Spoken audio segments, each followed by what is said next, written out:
Good morning. Welcome to the morning kickoff with unbiased opinion. I am your host, Tony, aka Low Tone Tony. Poppin' Carolina has two decisions to make before Friday: how much work Bryce Young and the starters need, and how quickly Darren Waller can become useful in this offense. So here's the biggest confirmed fact heading into Jacksonville. Dave Canales has not committed to how much Bryce Young and the starters will play Friday. Carolina has Wednesday's joint practice with Jacksonville, and Canales is still weighing whether and how much the starters need live game work after that. That decision matters because the Buffalo game raised real questions about offensive rhythm, pressure communication, and finishing drives. Now add Darren Waller. He is officially a Panther, and he says he feels as good as he has in years. He believes his offseason work restored the explosive movement people remember from his best football. But feeling good is not the same thing as knowing Carolina's protections, route adjustments, and timing with Bryce Young. That is today's main debate. Should Carolina give its starters meaningful Friday snaps to clean up the details while Waller begins his ramp? Or should Wednesday's joint practice carry most of the competitive workload? So stay with me because we are separating what Carolina knows from what it still has to prove. All right. So the facts first. Canales has not announced the final Friday workload for Bryce Young or the starters. Wednesday's Jacksonville joint practice will help inform that decision. Darren Waller, as we just mentioned, is officially on Carolina's active roster. He said he feels as good as he had in years and credited his offseason work for his explosiveness and movement. Waller caught 24 passes for 283 yards and 6 touchdowns in 9 games last season. Canales sees him as a pass threat with the versatility to function as a tight end or receiver. So Wednesday can test Carolina's communication, urgency, and competitive response. Friday can test game operation, the substitutions, the situational calls, tackling, pressure recognition, and whether the offense answers adversity when the result counts. Waller does not need every responsibility before he can add value, but Carolina cannot build an early package that exposes him in protection or tells defense exactly when he is the target. So, Poppin, what's Yes, going sir. on, my guy? Man, Hey, what's going on? good morning, Panther Nation. Good morning, America. What's up? What's Yes, happening? What's going sir. on? How y'all doing? How y'all feeling? I hope y'all having a great morning or evening or wherever you at in this beautiful world. Yes, sir. Yes, sir. So, the first debate question goes to you, my friend. Should Carolina use Friday for starter corrections or let Jacksonville joint practice handle it? What say you? Uh, hmm.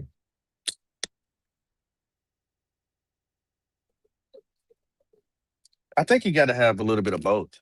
I mean, you can't deny what was where it's transpired already.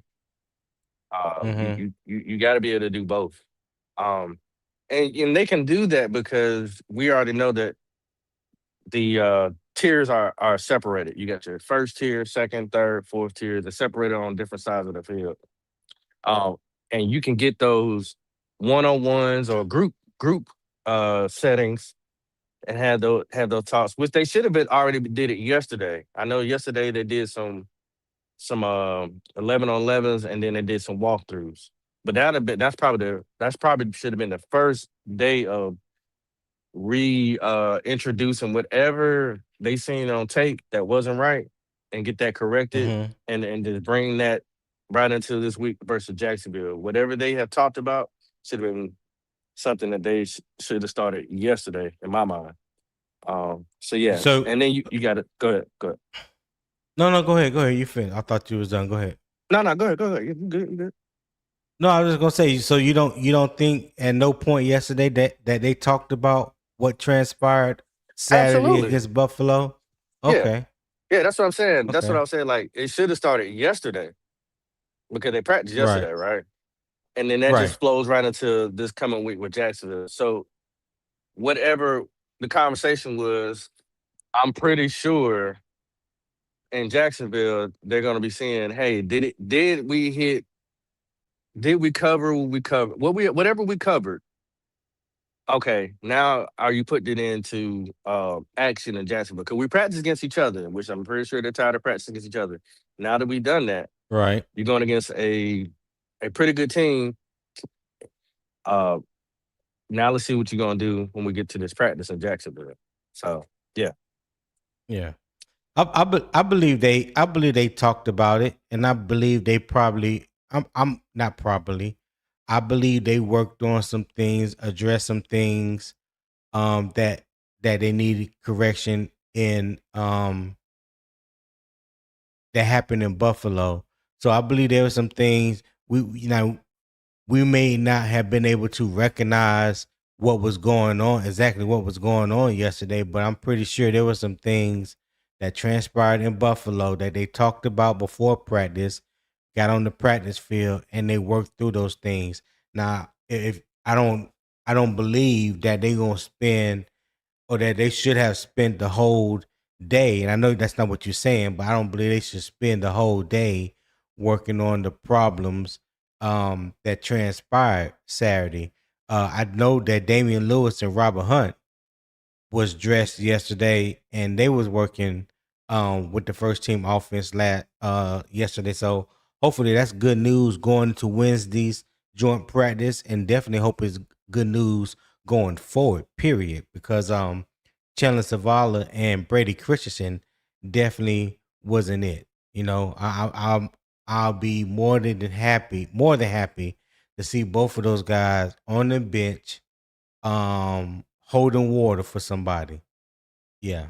And I hope it stays like that. But that brings me to another question, Poppin.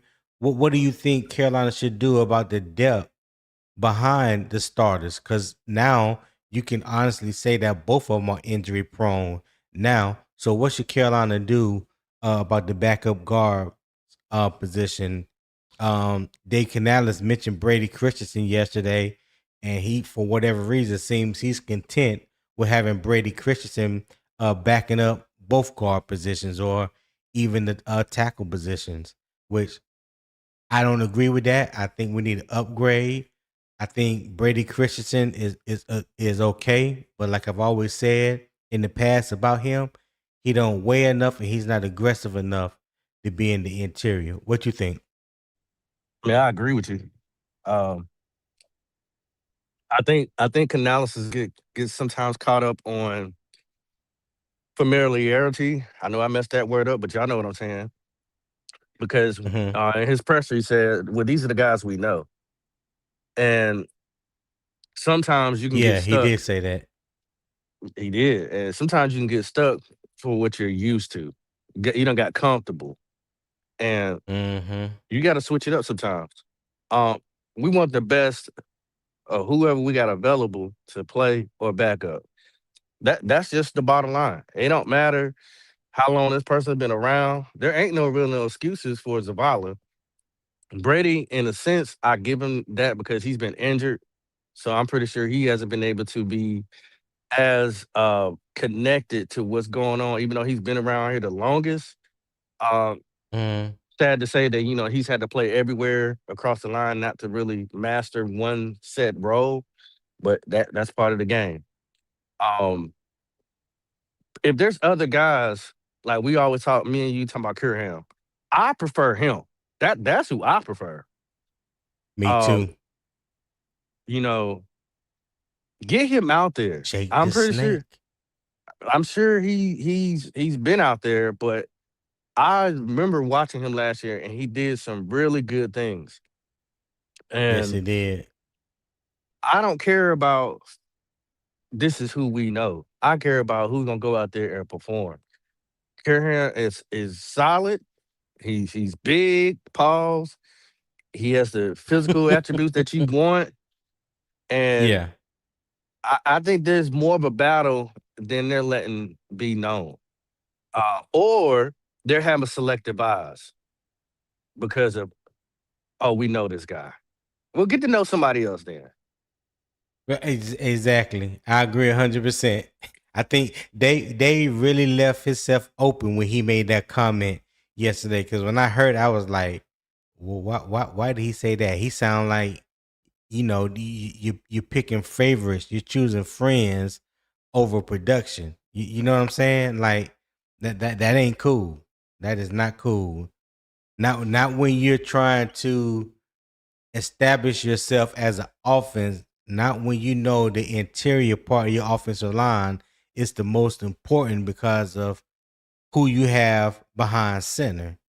You know what I mean? Like don't Right. don't hang him out to dry like that and then expect him to work some type of miracle or do things out of the ordinary that's outside of his skill set. That like don't do that. Don't set him up like that.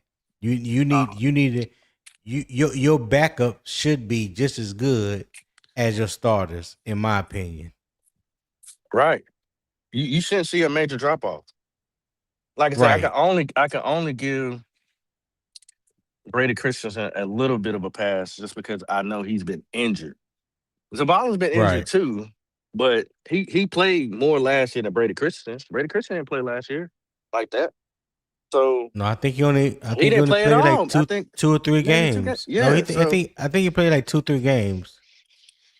and Zavala's been around, been available, and sorry, Zavala, you just trash, bro. I'm sorry. I mean, Yeah. there's no way around Yeah. it. I don't think that maybe you be a hell of a chef like your father or something, but I don't think this is the game for you. I don't think you Listen, got it. I don't think you can cut it. You've been here long enough. Um, yeah, I'm putting him on my cut list when I do my predetermined 53 cut. Yeah, you're yeah. on the cut list. I can find somebody in free agency somewhere or wherever better than you. I I put Chandler Zavala, and I hate to say this, but it's true. This is how I honestly feel.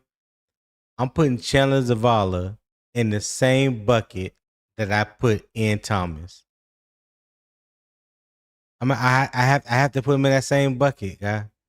I have to put him Yeah. in that same bucket. Like I don't understand why we are keeping him around as long as we have, and your production doesn't look like it has improved at all. You look just as lost and confused, just like you did your rookie year.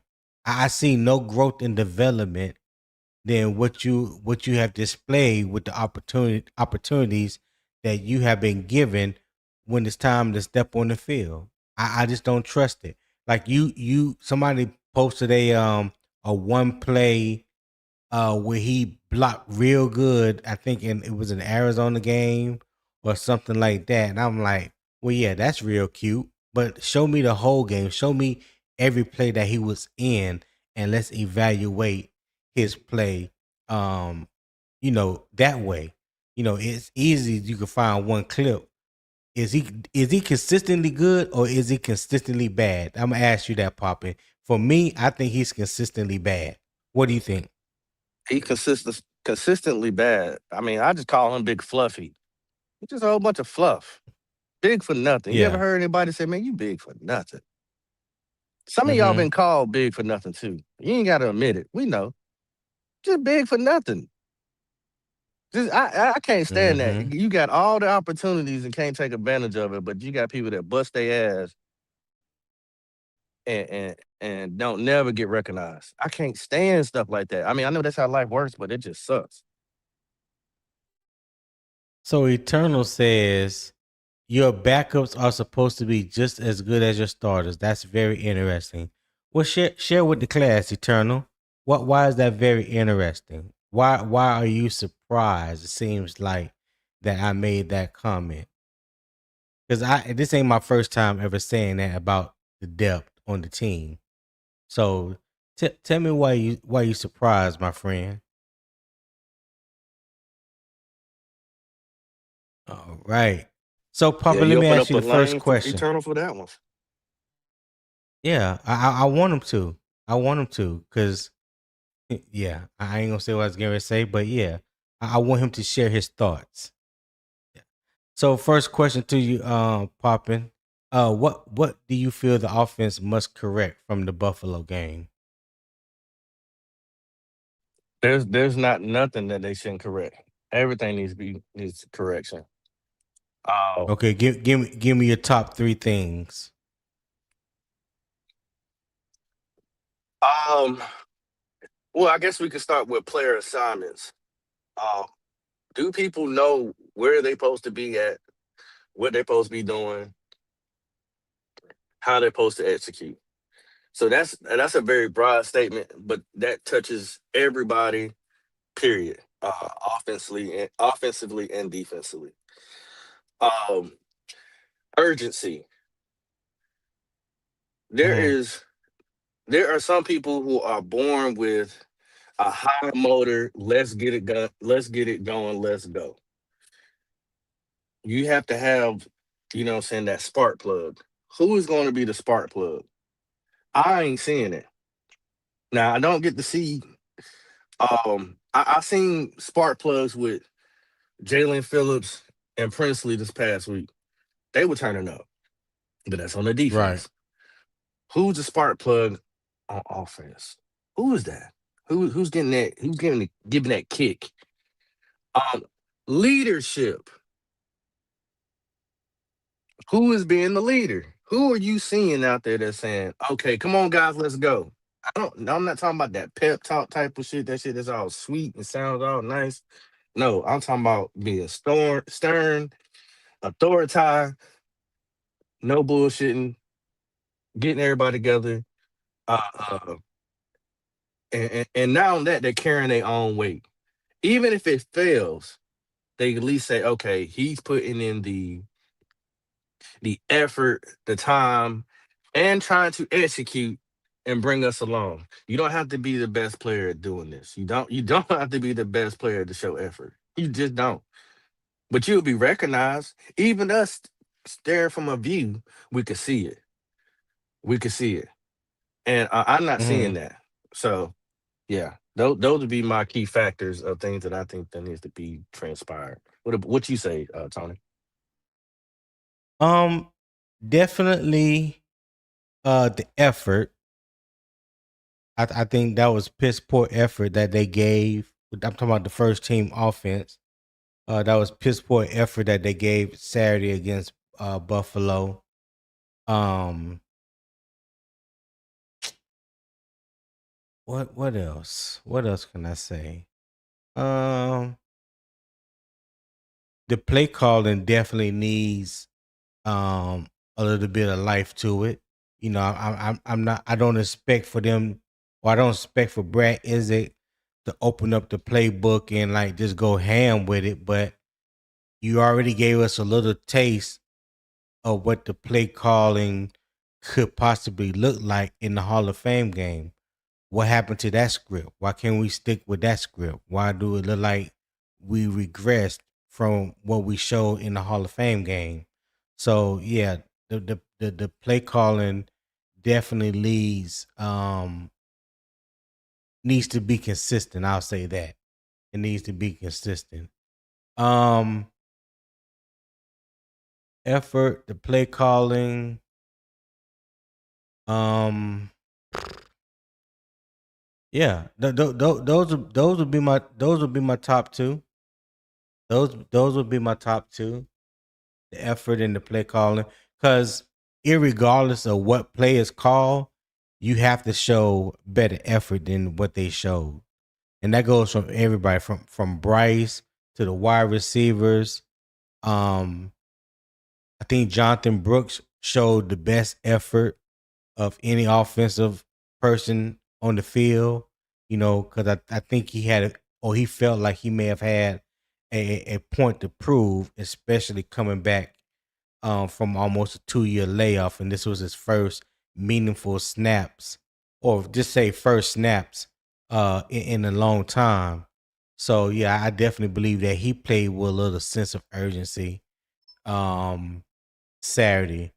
But yeah, the overall play calling, the overall effort, those would be the two things I would have to say uh definitely need to be corrected for Buffalo and the offensive line, which we know why it looked the way it looked. We didn't have all our potential or day one projected starters in the lineup. Hopefully that changes Friday. Like I said, Dave Canada said the starters will play Friday, but he didn't say how much they will play. Well, I believe they need to play until they show that they're able to do what needs to be done. You know what I'm saying? Yeah, Without being specific.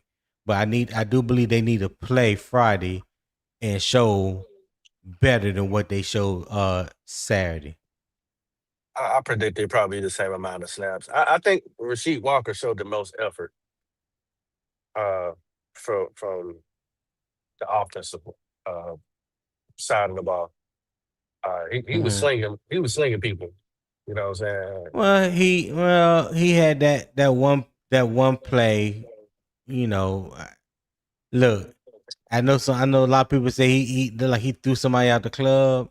I ain't I didn't look at it like that, but okay, No, that's he cool. definitely ain't But get back in the club. well, that may be true, but hey, I seen him dog walk back to Bryce Young too, like the Edge had him on a leash. You know what I'm saying? So it wasn't all guns and roses for Mr. Walker. So he was getting some pushback off the line of scrimmage, just like Monroe Freeland was as well. I think Monroe gave good effort for his first Yeah, game. I know one time he was beat on the inside move. He recovered and was able to push the defensive end past Bryce to keep him from being sacked. So he showed some good recovery. Some a good recovery technique. But other than that, I think he held up pretty good. I yeah. think he You held know up what? pretty good. If nobody's talking about you, to me that means you did your job. Hmm. And a lot of people don't talk Exactly. about Monroe Especially Freeland. exactly. What year is he Exactly. in If you again? if this is his first year, you know. Yes, he is a rookie playing right tackle that he ain't played in 2 years. Hmm. Yeah. Interesting. Not year 4, right? Okay. All right. Rookie.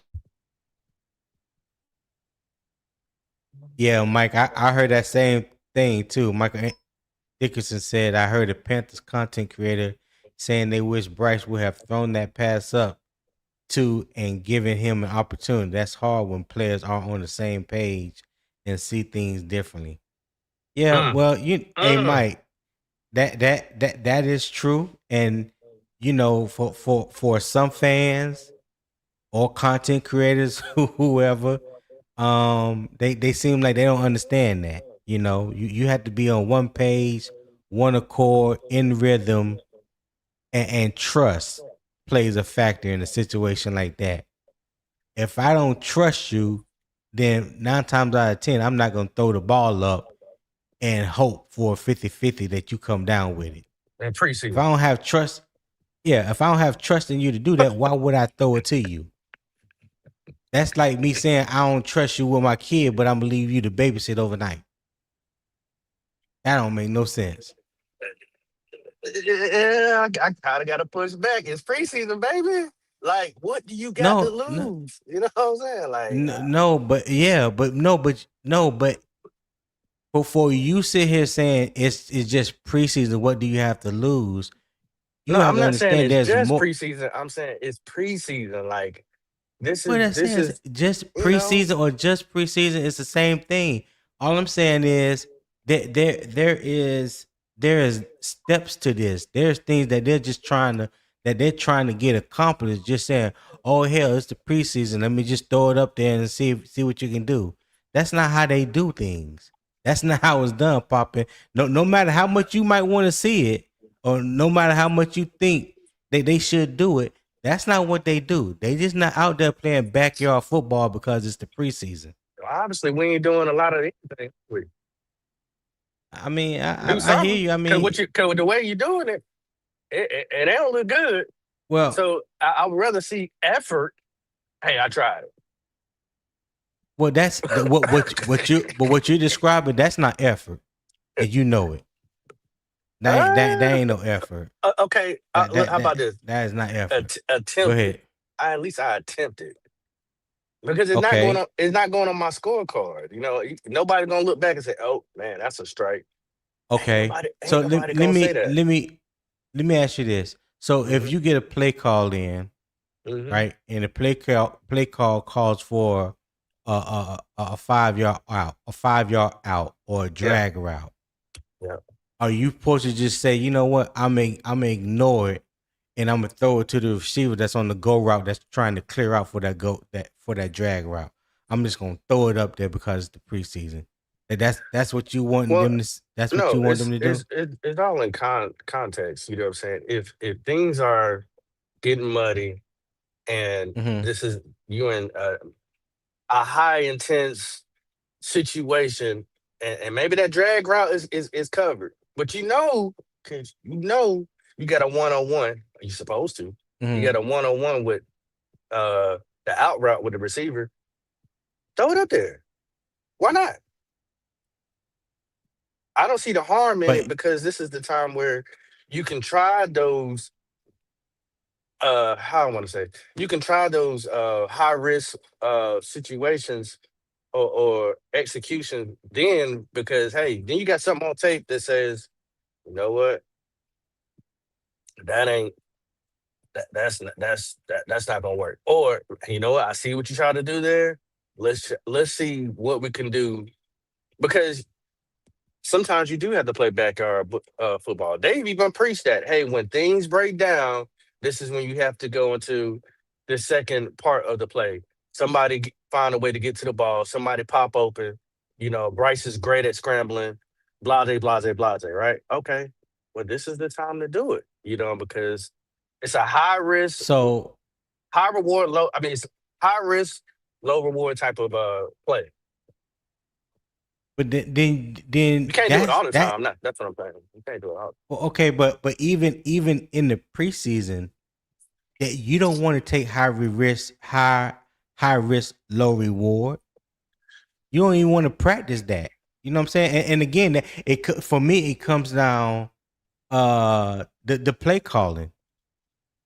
Did the play call lead to you taking a risk like that? Because believe it or not, every quarterback ain't just going out there and designing plays up in their head and just saying, forget the offensive coordinator, we're just gonna throw it up there and we just gonna play, do it how we want to do it in the preseason. So that's why I always go back to the play calling. Like if the play calling is it being called to lead you to do something like that, then you're not in a position that as the quarterback to do it. No matter what crazy excuses people come up with, and people that talking about they have played the game and they know the game. Well, if you play the game and you know the game, then you know that they just not out here disregarding what the offensive coordinator is calling and just doing their own thing just because it makes the fans happy. That that I that get what that you're that's the saying, but part that kills. that's not what That's I'm the part saying. that kills me. But Yeah, that's I get what you're saying because what are you saying? What are I'm you saying saying there, Papa? Because that's what it okay, sounded like you said. no, no, it didn't. No, it didn't. That's just how you translated it, Tony. What I'm saying, if Okay, the all if the right. the play call got called right, but it got muddy. You got pressure on you, so you're gonna have to now. Uh, you're gonna have to scramble. You're gonna have to come up with another way to try to make a positive play because the play that was called has now been disrupted. Are you going to give, and all the receivers are going to give your quarterback a chance to get you the ball, and are you going to take the shot to throw the ball, even though, like I said, it's high risk, low reward. But if you're successful, it's still Mm-hmm. is great. But if you attempt it, it's also great too because those are scenarios that's definitely probably going to come up again later on in the season. That's all I'm saying. And it's preseason, it don't hurt you. I'm not saying go out there and willy nilly and say disregard the fucking play. You can't do that. No, you got to run the Mm-hmm. play. But if things break down, where it's like, okay, all right, it's third and 7. Let's see what we can do here. Cause now the play is not the play is not the problem. Is what's coming towards me. The pressure that's coming is broken down now. Let's see if I can do something to try to get this first down. That's all I'm saying. Now you have to do something, or are you just gonna take the sack, or you're just not gonna attempt. All those things you got to take in consideration. Is what I'm saying. So that sounds like something that you would want to do during practice than what you would rather do in a preseason or regular season game. That the practice is where you want to take chances like that. You know what I'm Okay. saying? Practice is where you want to just throw it up there. If you know you got 1-on-1 on the outside, and you want to say, let me see if this guy really got it. Let me see if he can beat this corner 1-on-1. Okay. And you air it out. You know what I'm Mhm. saying? Like that practice is the time to try things like that. Not in a game like situation. That's just that's just my opinion. I'm not saying that's either right nor wrong, but that's just my opinion. I'm not saying you're wrong, and I'm not saying that I think you're looking at it more structured, and I'm looking at when the chaos happens. I believe you should do it in Mhm. both because you can't tell Josh Allen when the play don't break down that he don't still try to attempt and throws it in when he's scrambling and he's still trying to get a touchdown. And he throws it to that trash ass wide receiver they got. Uh, I forgot his name, but everybody wanted him. Keon Coleman. You can't tell me that they didn't try that in practice, but then when it comes to preseason where it doesn't count, you still don't try to attempt it. I mean, did anybody get mad at Josh Allen for attempting it? No, it's what I'm trying to say. You have to try. So If you don't so try, you're what failing. so here's the part I want you to understand about what you just said. You be talking about Josh Allen. And like you said, Josh Allen has probably made that throw hundreds, maybe 1,000 times in practice, preseason, and regular season. We know Josh Allen can make those kind of throws when scrambling. We know that. We've seen it. You know what I'm saying? Now let's just be real and just be honest. That ain't in Bryce's game. Bryce ain't got Josh Allen type arm. We know that. We know Bryce ain't got no strong arm to to rip the ball cross his body while he's running and get it through a tight window. We know that. We ain't gonna try to fool nobody to even think that we got a quarterback like Josh Allen. You know what I'm saying? So I'm pretty sure Bryce don't even try those type of throws in practice. Now Patrick Mahomes, the You said it, same I no didn't. look passes. Yeah, I ain't afraid to say it. It is what it is.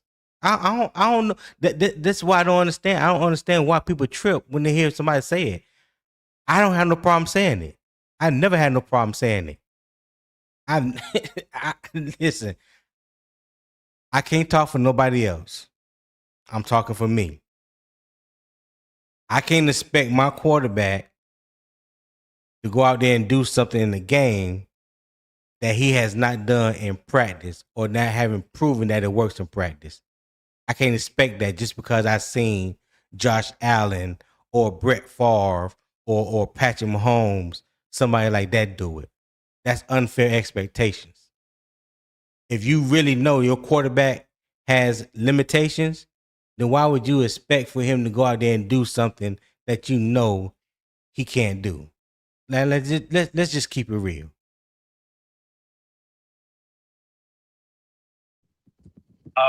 Some would argue with you. No, no, no. He has done it. Okay. But Well, I mean, uh, so has Bryce thrown the pass on the run? Yes, he has. That's not what I'm talking about. We was talking about with the same velocity, the same power as Josh Allen. That's what we were talking about. So if we talking about that on the same level as a Josh Allen, then I will argue with anybody and their mama that no, Bryce is not throwing the ball like that. I ain't say he couldn't throw on the run. I say he can't throw it like Josh Allen throws it. And that's not hyperbole. That's just a fact. He don't have an arm strong like Bryce. It is what it is. Shout out to Tip Drill Will for the $10 super chat. I appreciate that, my guy. He said Josh Allen gets the benefit of the doubt. Panther fans will have a stroke if Bryce throw that and he doesn't make it. BY9 isn't a cannon arm gunslinger. That's facts, Will. Appreciate that $10 super chat, my guy. What you think? What you think about what Will said, Poppin'?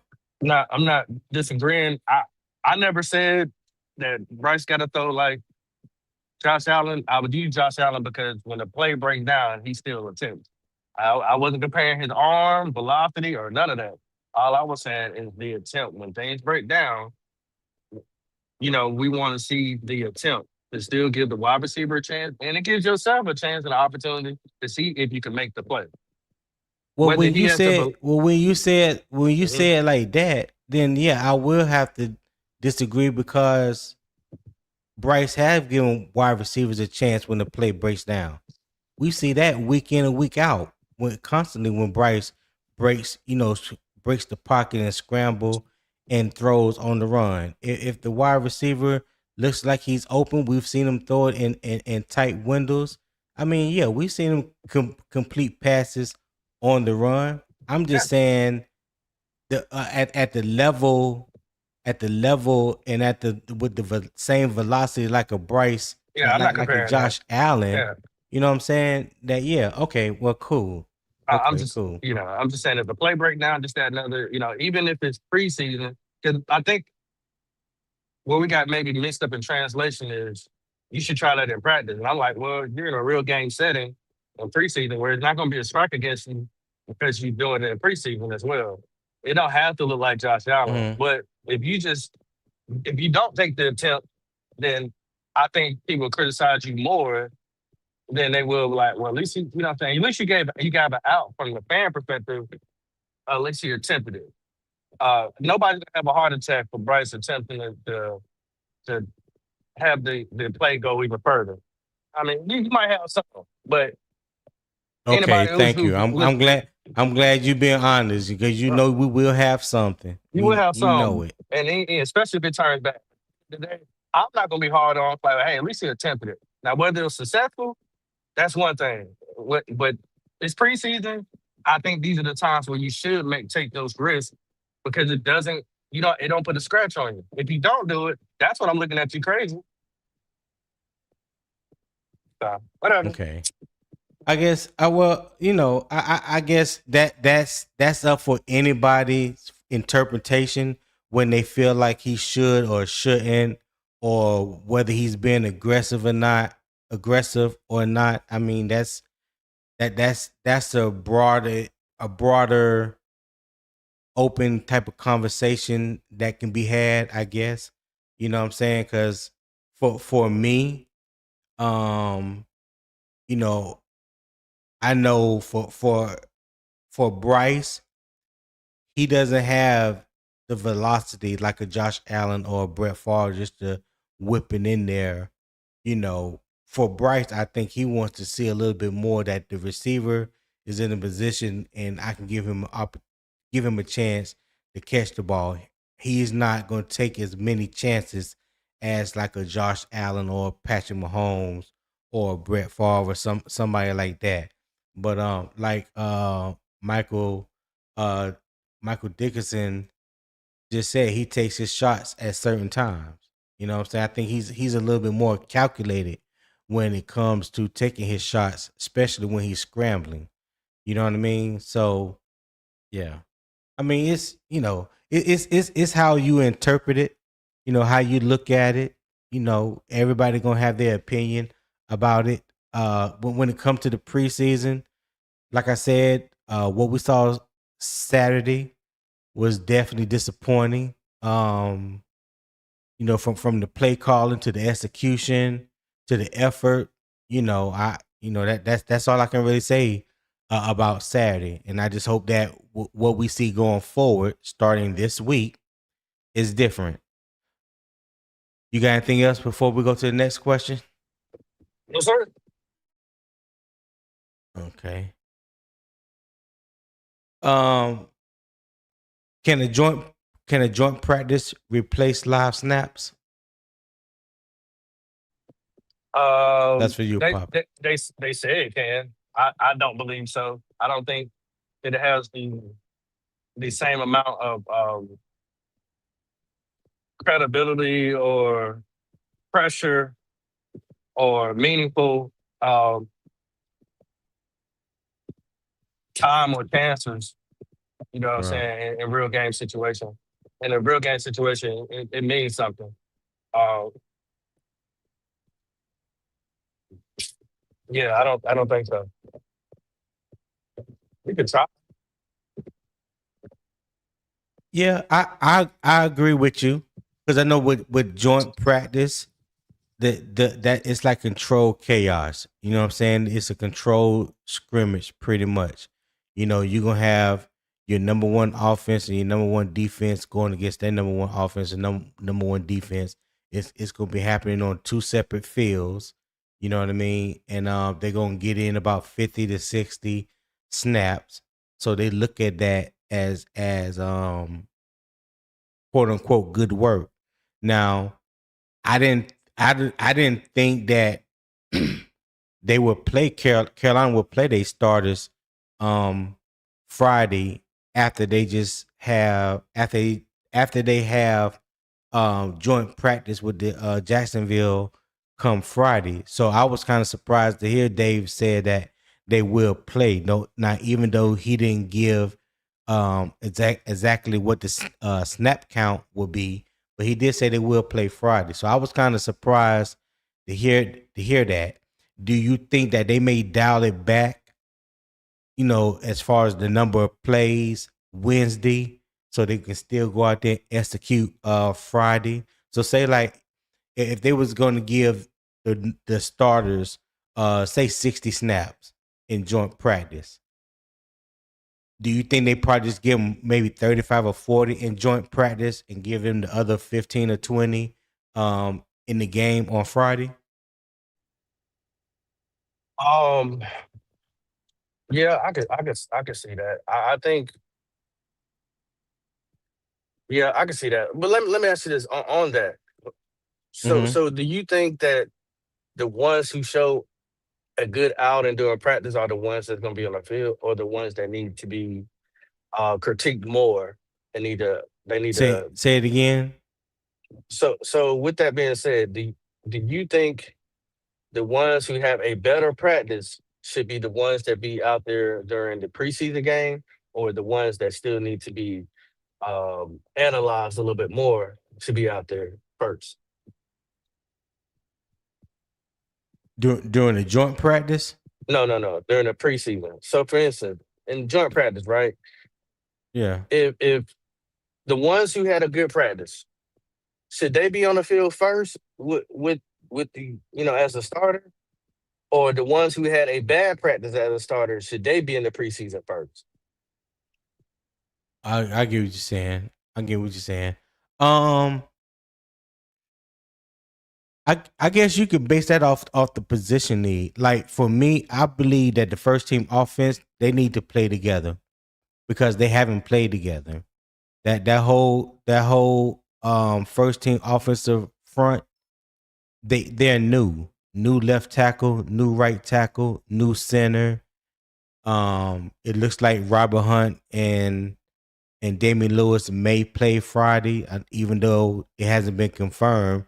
But they were at practice yesterday, so I'm going to assume, as as long as everything goes well, that they will play Friday as well. But they need to build that continuity.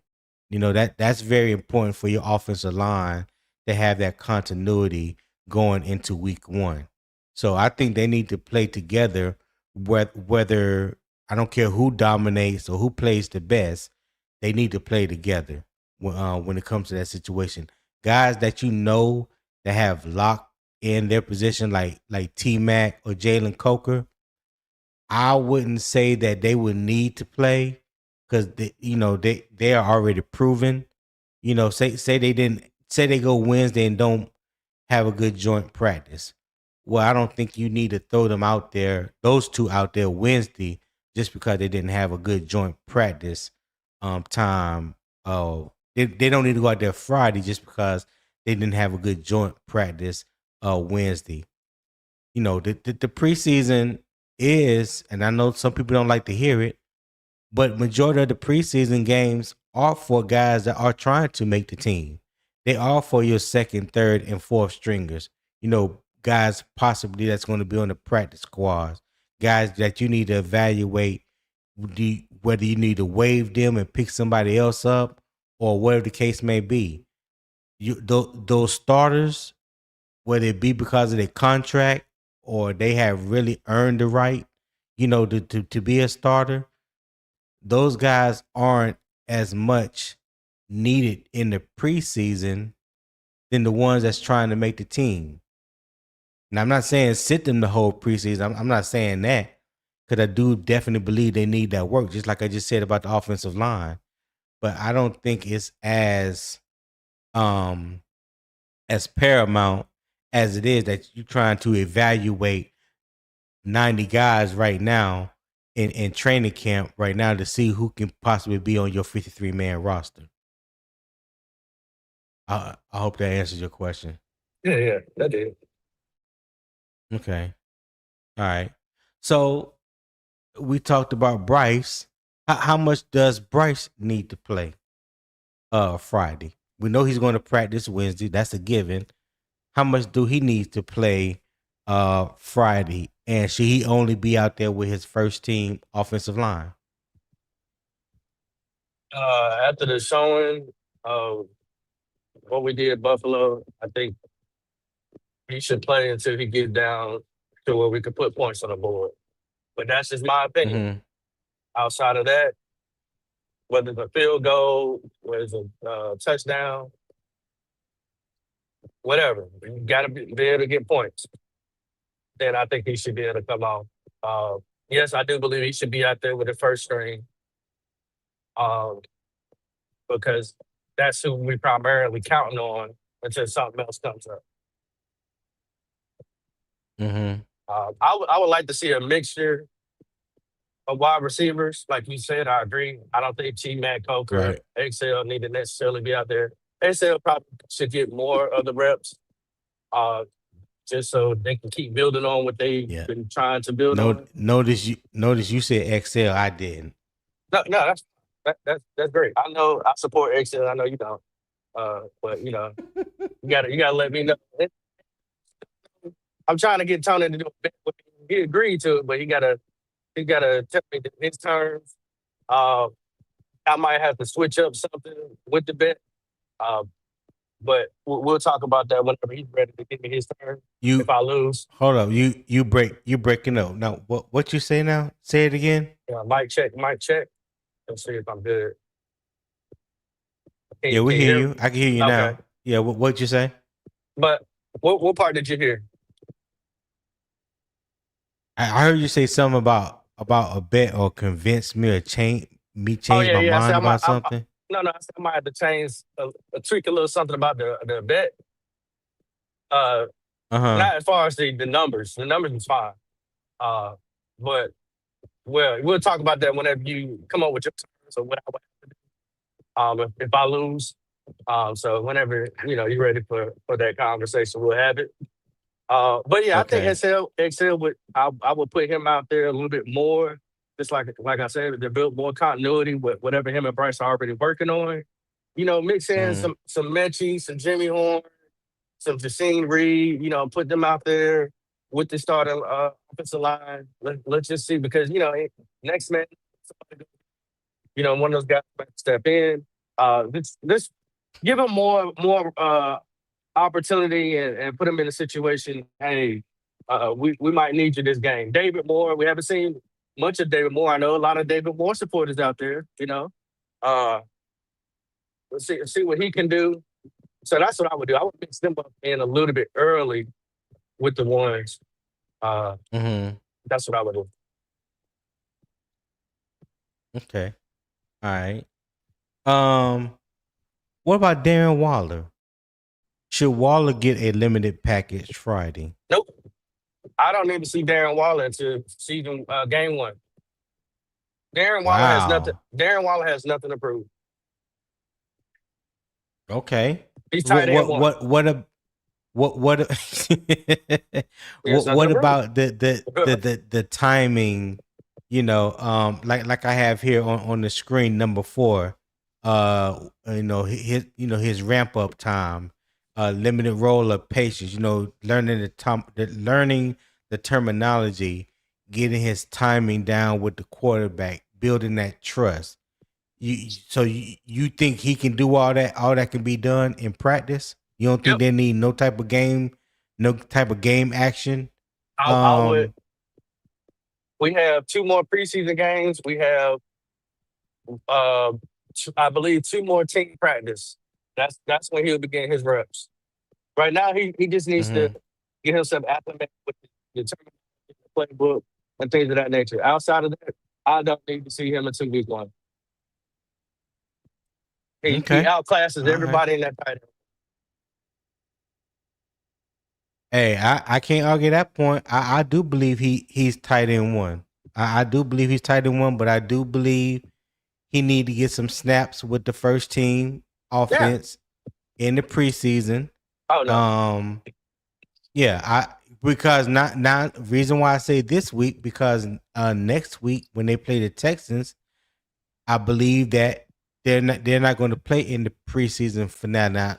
Now I said that about them this week, and Dave said they're going to play. But typically, the last preseason game of the year, the starters do not play at all. You know what I'm saying? That's where the evaluation ramps up even more for everyone that's trying to make the team, not the guys that you already have penciled in as starters and you already know, what backups will make the team.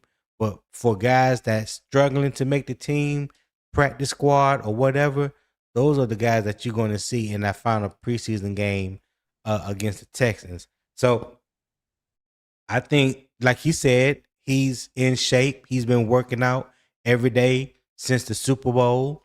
If you want to see him week 1, I think they need to start building that chemistry now. And I think this week will be a good time. Joint practice and however many reps they get in the game Friday.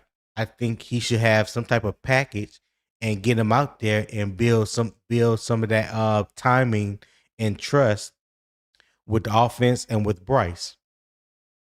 You don't think that's a good idea? I'm not saying it's a bad against it, but I mean, I just wouldn't. I think if the coaching staff value team practice more than they do preseason, then who am I to go against them? So if that's how they're looking at it, well then hey, he has all these practices, these team practices that he can build up continuity and all that with Bryce. All the time I will put him in the preseason is only with the starters and only in the red zone. That'll be the only time I'm putting him in there. Okay. So as soon as we All get to the right. red zone, I'm gonna put them in there. So that's the only value you think he has No, sir. is being That's not what I in the said. red zone? No.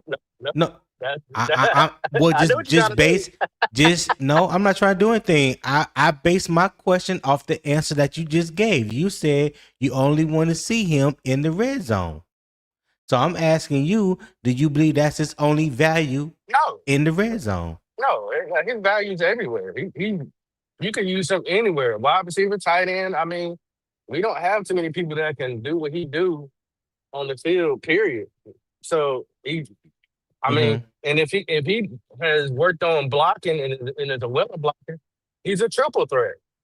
But just to keep the the wear and tear on him a little lower of chances of him getting hurt. I don't really need to see him Right. until, unless they put him in the red zone. Outside of that, everything else can be evaluated uh, to the coach's standards and team practice. Okay. All right. Well, I think he should get snaps with the first team, whether they're in the red zone or not. That's just my opinion when it comes to that. All right. So my last question on this topic is what would make Friday a successful test in your mind? Um,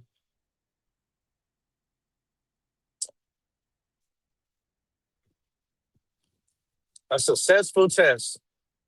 We don't have to Yeah. win. So that's not something that I'm coming in the door thinking about. Or Okay. so a successful test is just uh, um like I said, losing track of my words, showing intensity, showing urgency, uh, moving down the field, uh, and defensive wise, of course, applying pressure. We still evaluating that second string linebacker room that has to figure out. I, Right.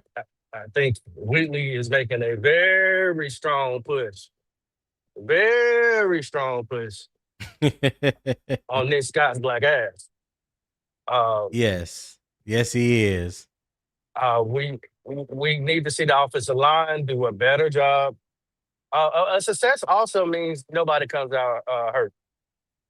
Uh, Right. but Exactly. but the leaders, the starters, have to show better effort. Have to They have to do that. That to me that is a success. Uh, 100% agreed. it doesn't have to be perfect, and it's okay. I know Tony likes to stay within the rules, but it's okay to get a little risque sometimes. It's okay. It's all right. It's all right. Try it. Because this is the time you're gonna get a chance to try it. And, it's all right. All right. This All is the right. time you want to try your flea flicker? Go ahead. Why not? What we gotta lose? This is the time you want to try a 65 field goal? Try it. Why not? I hear you. I But hear if you. you want to go plain Jane, ooh, you're gonna have a lot of people putting their eyes on you week one. So, to each his own. To each his own. To each his own. So, chat, let me ask you guys a question. And y'all can respond yes or no. Would you play Bryce in the starters Friday? Yes or no. So type yes in the chat or no in the chat. Would you play Bryce in the starters Friday? And let me know what must improve. Let me know what must improve in Friday's game against Jacksonville. And would you play Bryce in the starters Friday? Okay. Big Tight said no. Native Kalu said yes. Robert Foxworth, he says yes. Tebow says yes. Man of Arms 3224 said yes. Gerald Stick Jones says no. Okay. Right now, like the yes have it. 42 so far. I'm So yeah, y'all surprised let me Stick know. said no. That's wild. Gerald Sticks. Okay. Sticks, why you say no, Sticks? Let me know in the chat. Papa said he's surprised. Let's see. Jeff R6599 said both remaining preseason games they should play starters. We look bad. We got to fix that crap. Okay. See, Michael Dickinson said hell yes, and the O line must look better. All right, Mike. Robert Foxworth said offensive line protection, Bryce awareness on the field. Okay, that's what they must prove. I agree. Howard, of course, says hell yeah. Tebow said pass blocking and run blocking assignments. That's a big fact, Tebow. That's a big fact. They look lost and confused Saturday against the Bills. The 2 years Dave Canales have been here, he acts like he don't care about preseason, and we started trash, and he needs to get our ones going. I can agree with that. I don't know if he don't care about the preseason. I just one thing I learned about Dave Canales, I think Dave Canales is just a conservative play caller. He's just a conservative play caller. He's not like a Sean McVay or Kyle Shanahan, Mike LaFleur, you know, your boy in New Orleans, used to be with the Cowboys. His name will come to me in a minute. But yeah, David is very conservative when it comes to play calling. Cyburn 21 says yes. Big Tight said I say no because they're doing joint practice. Okay. King James 864 say yeah. Candy Girl said if you're just coming in, make sure to hit that like button. Yes, make sure you hit that like button. And I see some of you that are probably watching through Carolina Armchair GM CJ channel. That's great. I appreciate it. But if you would open up another browser, go to youtube.com/@UO Sports Talk and subscribe to my channel. And if you see my avatar in the chat, because I posted a link to the chat for anyone that want to join the panel, you click the avatar beside my name, that would take you directly to the channel, and you can subscribe at that point. All right. Gerald Stick Jones said the joint practices should be high intensity. If they get good reps and avoid injuries, Friday should be more about depth evaluations, preparing to cut this roster down to 53. I agree with you. We had the B say yes, duh. Everything must improve or fire someone. All right. So let me bring up Uncle Gates real quick, and I'll continue reading through these chats. All right. Marquis says they come out and get embarrassed week 1. Don't say nothing. Well, I'm going to say something. Win or lose, I'm going to say something, Marquis. Cyburn 21 said interior O-line play has to improve. That does so much for the offense by itself. That's a fact. Oh yeah, Kellen Moore. That's what I was trying to think of. Appreciate that, Michael Dickinson. Yeah, Kellen Moore. And Candy Girl said, welcome to UO Sports Talk. That's right. Welcome everybody. If this is your first time here, please make sure you subscribe to the channel. If you don't know, I will post it right here on the screen, youtube.com/@UO Sports Talk. We've been here over an hour now. Show love to the channel. I would greatly appreciate it. QR codes at the top right. You can scan that QR code, show support to the show. There's also a pinned comment in the YouTube chat at the top. So I don't know if you can see it on CJ's channel, but if you're on Unbiased Opinion Sports Talk watching through YouTube, it's definitely there. And I will post the link in the chat. If anyone needs it, let me know. And if you do if you do donate to the channel, let me know in the chat so I can properly shout you out as well. Okay. And yeah, Broski Brer said Ben Johnson. Yes, absolutely. Ben Johnson is another one. So Uncle Gates, what's going on, man? What's going on, Tony? What's going on, panel? How y'all feeling this morning? And What's I'm up with you, good, Gates? man. I'm about as good as it gets right now. How you feeling, dog? I'm feeling good. I'm feeling all right, man. Just wanted to hop in real quick. I'm at the job, but they ain't called a brother yet, so I figure I'll chime in just to see what y'all talking about, just to give my opinion on a few things. What you got going this morning? Yeah, right now we're talking about a little bit about Friday's preseason game, the practice with Jacksonville. Yeah. Basically we're just talking about The first question was, what must the offense correct from Buffalo? And then I asked Poppin, can a joint practice replace live snaps? Um, So first question to you, what must the offense correct from Buffalo? I mean, in all honesty, the Okay, coach, Marquise. the coaching and the play calling for one. Um, Yeah.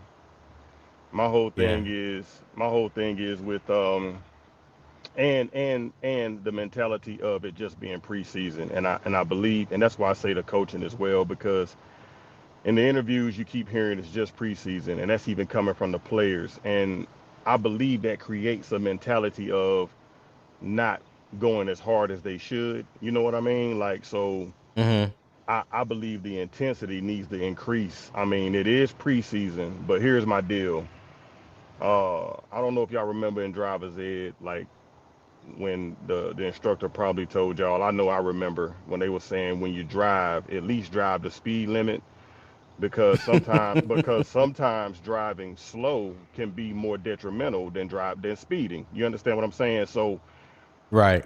they're out there with the vanilla shit. I'm not feeling it, because if I'm gonna have my ones out there, I'm not gonna be driving like Granny and Grandpa, because I can probably risk my guys getting hurt. And who wants to get hurt on some vanilla plays? Like, nobody wants to be out there if you're not gonna be at least be taking it seriously and not have the mentality of being past it, or this is just preseason. Like, this is the time to not say open up the playbook, but show these mofos like what we kind of working with, not just we trying this and we trying that. Like, that's not what I want to see. I mean, I would say the percentage needs to be less of reps if you're going to go out there with intensity. You see what I'm saying? Like, giving Right. them Right.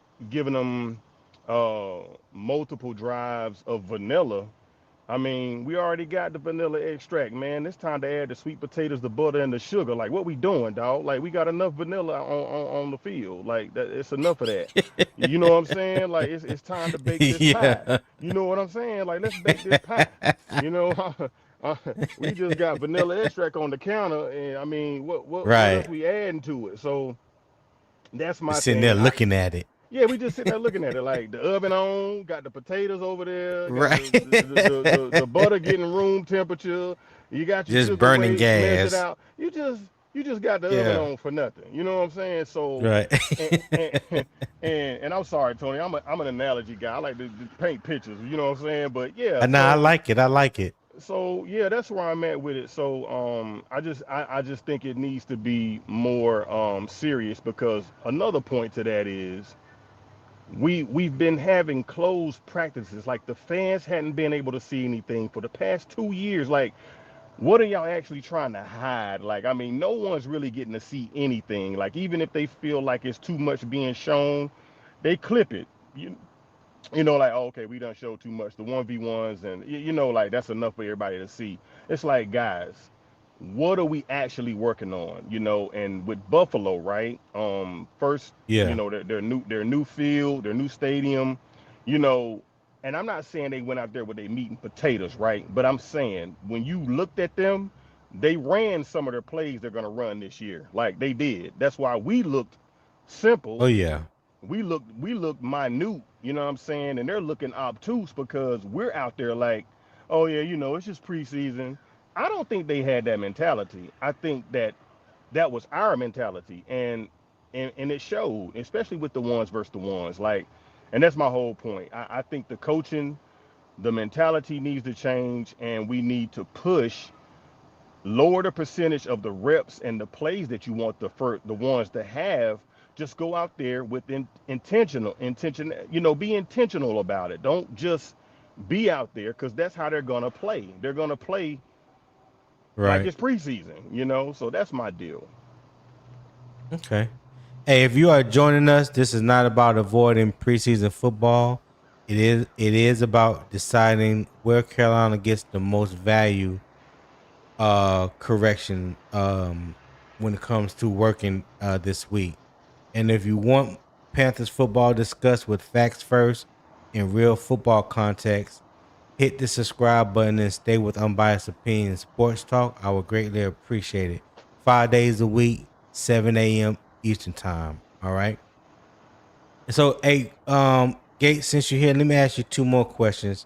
All right. One is, how much do you believe Bryce need to play Friday? Because Dave Canales said the starters will play, but he hasn't said exactly how much time that they, how many plays that they will play.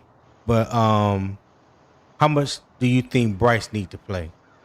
I believe that he needs to play as much as to where his coach will say he earned to come out. You know what I mean? That could be one drive. But it's based off of what Isaac is calling. It's based off of the command. I don't want to put a percentage or a number on it. This is the second time I've heard Canella say they didn't earn it, right? That was this year, Right. and he also said it last year. So Right. I believe that enough to where his coach can look at him and say, yeah, you earned that. Like if it's just one drive, but it has, again, it's about their mentality and what they're calling and the intentionality of it. Like, what are y'all? Because if it's just going to be vanilla again, then he gonna need more than 1, 2, 3 series. Because you know what I mean? Like because they're not going in their bag. They're just out there seeing like they did with Savala. Like, well, let's see what Savala does in this situation and this protection. Man, get him out of there. PFF got him as a 0. He don't need to be out Right. there. We don't. And my thing is, that's what practice is for. Savala ain't worth a damn. Why is he even out there? Like, he ain't doing good in practice. He can't be if he got a 0 score on PFF. He can't be doing good in practice. Right. So the truth is the truth. So to answer your question, as much as it takes, Tony, like, and I'm not wanting to risk my starters getting hurt. That's why I would, bang the drum on, let's come on guys, let's be intentional about everything that we do.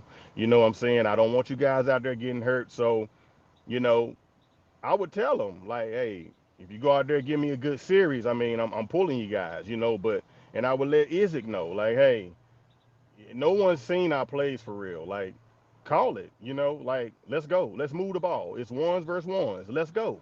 It won't be a Yeah. problem with the league seeing a little bit of what we got in the bag. This is not our whole playbook. So let's go out and be intentional. And that could be 1 to 2 series, in my opinion. Okay. Poppin', what you think about what Uncle Gates just said?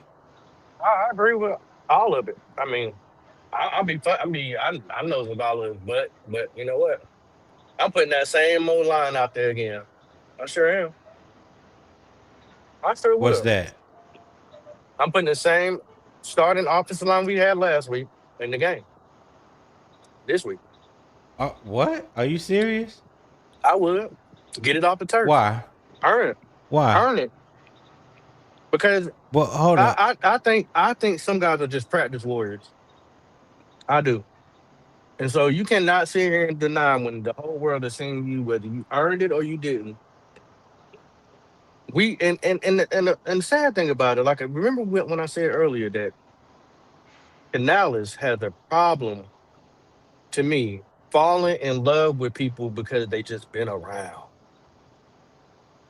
Mm. And there might be times where you might have to depend on Zavala. Zavala played last year, whether we like it or not. That's a fact. I don't think Zavala going anywhere. Now, do I like him? No. But you know what? Zavala, big fluffy ass, will be right out there again, earning them reps because you 9 times out of 10 you're gonna have to depend on them sometime during the year. So get your big butt out So there and do it. I'm like, I'm not. So Michael Look, Dickinson was like, "Damn, you must want somebody to get hurt." I'm not saying no, you want somebody to get hurt, but what I will say is, if Damian Lewis and Robert Hunt is available, then they ass need to be out there. Damn Chandler Zavala, damn I Brady agree. Christensen, or whoever the backups are. I So agree. now I don't care about them needing to earn something, prove something. No, that does nothing for the continuity that the first team offense need and that does nothing for the offense as a whole, whether it comes for protecting Bryce in the pass on passing downs or opening running lanes for Chuba Hubbard and Jonathan Brooks. No, we don't need that popping. at all, Absolutely not at at Well, all. all. I didn't say Robert Hunt and Damian Lewis shouldn't get any reps either. But I would start off with Zabala and Brady No, Christensen well, again. that's what I'm saying, and that's why I said what you said sounds so damn delusional and crazy like that. Maybe it may be all fun and games. That's what you But intended no, Can, it's to not can I that. sound can I like, But give but can I it's that's give not. an example? It's Can not. I It's give an not that. hold example? on, Gates, hold on. Go ahead, Papa. See, this is where it gets conflicting, right? Because one minute we're saying, well, the team practice is more important than the preseason game, right? Which one is it? You know. So if D. Lou and Robert Hunt is getting majority of the first team snaps or getting all of them, and the backups are getting the scraps because that's what they're going to get. Well, then, Mm-hmm. hey, isn't preseason where you evaluate the second, third strings, right? We said that. Then I need to see Brady Christensen Not and with the first Zabala. tick popping. Come on, dog. Nah, I'm nah. sorry. I'm sorry. I'm I sorry. can't even let you It's ride with already that. Cause vanilla. It's that already vanilla. We got vanilla Bryce, that baby. makes no sense. Go ahead, Uncle Gates. Okay, I wanted to add this. I hear you popping, but I want to just say this, right? Okay, first and foremost, everyone is saying that the coaches are putting more emphasis on the joint practice, like they're taking that more serious. I understand that, right? But me as a fan, uh, I'm not excuse me, in practice. You see what Christensen and Savala are bringing to the table. You've been seeing it all summer long. You've been seeing it, and you have a year or two with Savala. You already know what they bring to the table. That's not even a question. All right. When it comes to the preseason game, I'm not putting my starting quarterback behind a guard they got a PFF, a zero PFF grade. I'm not doing that, okay? And also, Mm-hmm. what I'm not going to do is put a running back who's coming off of IR, second ACL tear. I'm not putting him behind a guy who I seen just let defensive linemen run past him like he didn't know who to touch. I'm not allowing that. You know what I'm saying? Like I'm just not allowing that. Do I hear what you're saying? But that's not time to be vanilla. That's your investment on the field, man. You can't you can't do that. You know what I'm saying? Because in hindsight, we already know what they're bringing to the table. I like Christensen. You know what I'm saying? He's decent. He's a more you can put him anywhere on the offensive line. Hell, I believe he had some center snaps one time. I believe when we got in the crunch time. I believe. I'm not sure, but I think. But I'm just not doing that because that's Bryce Young. That's your QB. That's your investment. You put time and effort and money into the rehab of your number two running back. I'm not putting him behind that. You know what I'm saying? So no way, bro. Like I'm sorry. And Yeah. uh I need to see what Big 50, Big Robert Hunt lazy ass got in the tank. Cause he been lunching all damn summer. So get your big ass out there, Hunt. Like and I respect D. Lou, and I don't think D. Lou get enough praise. I think he kind of falls in the shadows, but he's a dog, and that's who I want out there in the preseason game. Nah, man, I'm not putting those guys back out there. Not in the game. They can get all the work that they want in the practice in the joint practice. That's cool. But yeah, I need to see my starting lineup. And I heard you, Tony. This is another. It's kind of off subject, but not really. But I would even throw Waller out there on certain packages just to just to Right. see what it looks like in spreading the defense. Like, oh, dude, we got Waller out Right. here.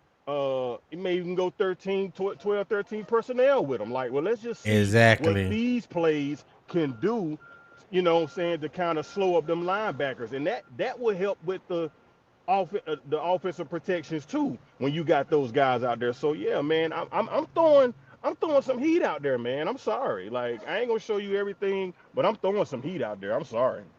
I'm sorry. I agree with you. I agree with you when it comes to that because I definitely believe he is the X factor that this offense needs because we haven't had a tight end that can go down, stretch the middle of the field, attack the seams. Um, Definitely Absolutely. not a red zone threat like Greg Olsen once was. So to have a tight end of that caliber, someone that has proven what they're capable of doing when he is put in that situation, I want to see how it I want to see how it unlocks the offense further. I want to see how more creative the offense can be now that you have that dominant tight end that we've been missing for so long, whether it be just for 1 year or whatever the case may be. The fact is he's here now, and so we got to utilize him to his fullest potential.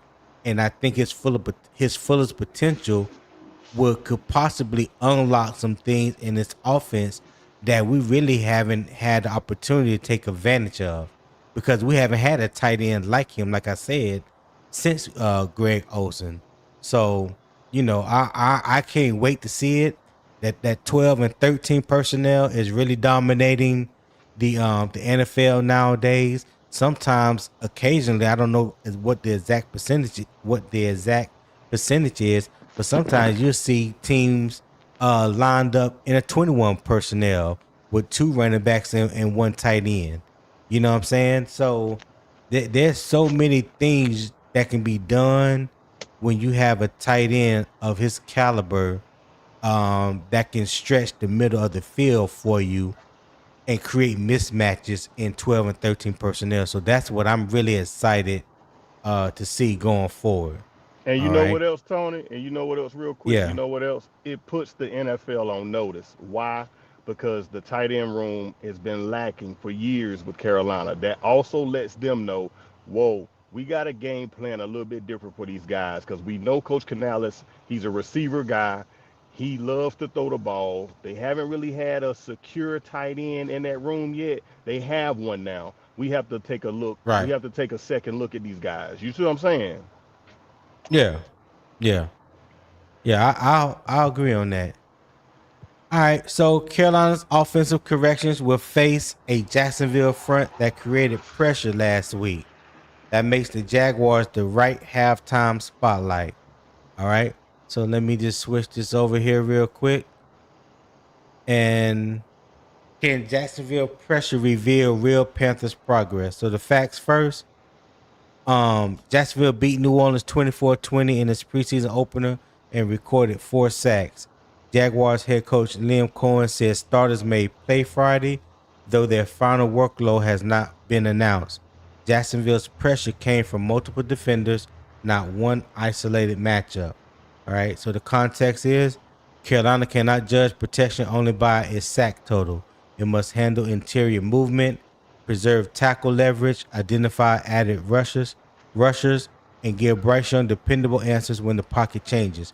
If Jacksonville starters play, Carolina gets a sharper preseason test. If they do not, the fundamentals still matter, but the result requires more context. So, Gates, I'm gonna go to you first on this one.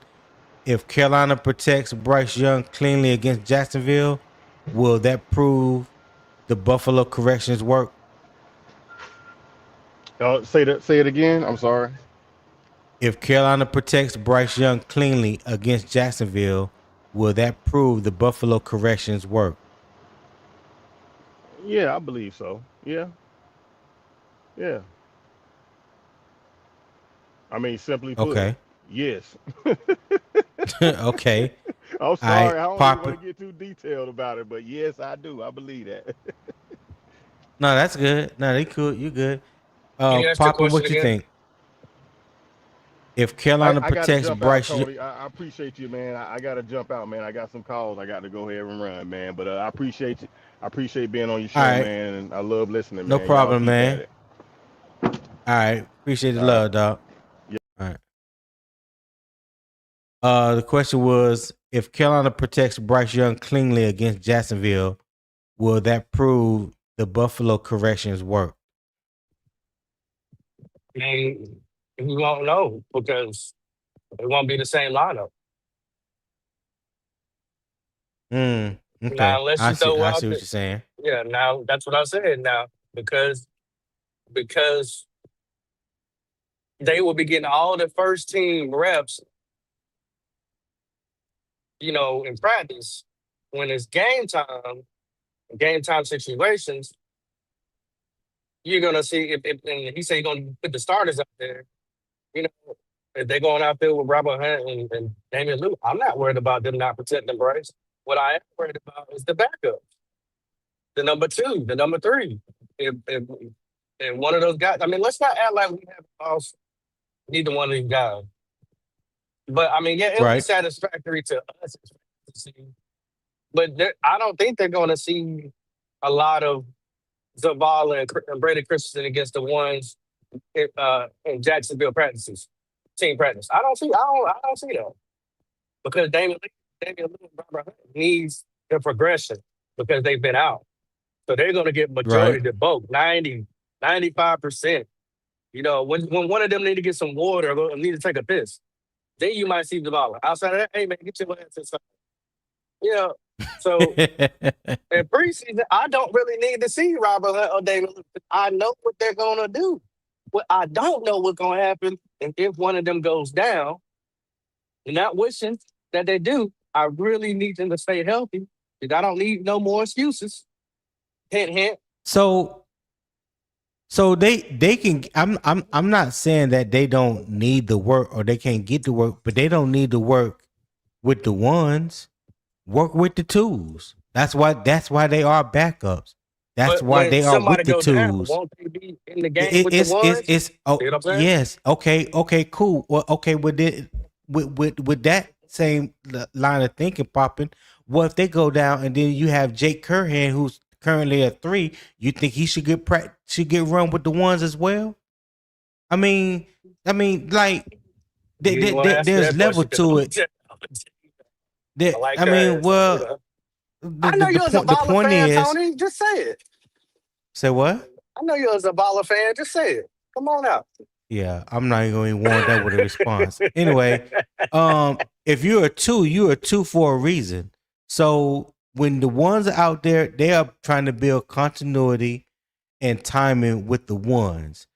The ones on offensive line, the running backs, the tight ends, the receivers, the quarterback, all the ones need to get runs with the ones. All the twos, you can get all the runs that you need with the twos and maybe even possibly the threes. Who knows? That's how you build up your momentum and get your reps in to stay ready. So just in case if you are called up, you will have those reps in. You know what I'm saying? You will have that repetition in as a valuable backup, and hopefully you can perform like a one when you get in there. But just because somebody is a injury prone or may not make it through the season, that doesn't automatically mean that you just need to step in to get more reps with the ones just in case. Nah, it don't work like that. If that one, if you are one and you are available to practice, then your ass need to be out there practicing, getting ready to play with the ones. That's just how it is. Okay. Well, hopefully they get a lot of mental reps.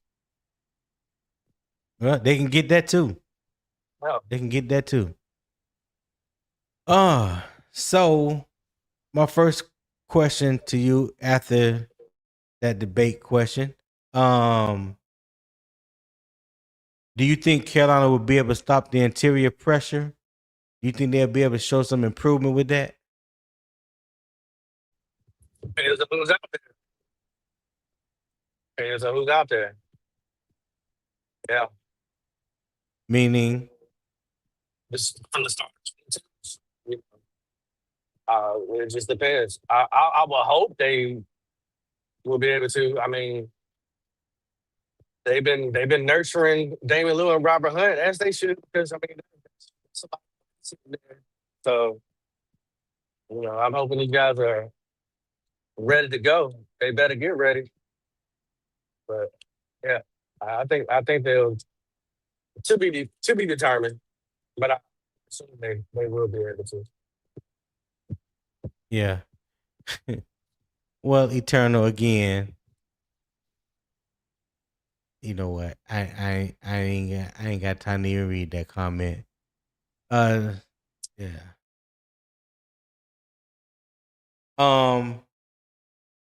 What about holding the inside leverage? You think the tackles can do a good job of holding inside leverage? Have you I, paid attention that much yeah, attention to what the tackles look like Saturday? I thought the tackles did a decent job. They still need more reps for sure. Like they definitely need more reps. Um, yeah, they definitely need more time. But I think they'll be pretty solid.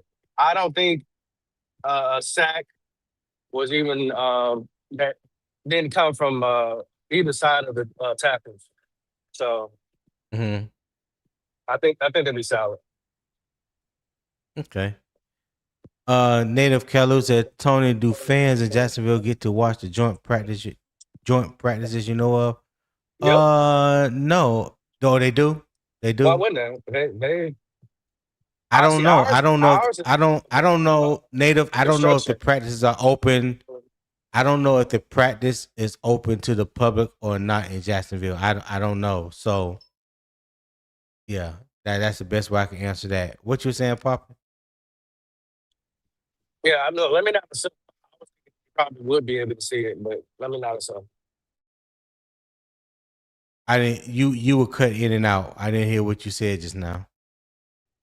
I said, let me not assume that they would be able to. I was thinking that they probably would be able to, but let me Hmm. not assume that. I don't see why they Yeah. would.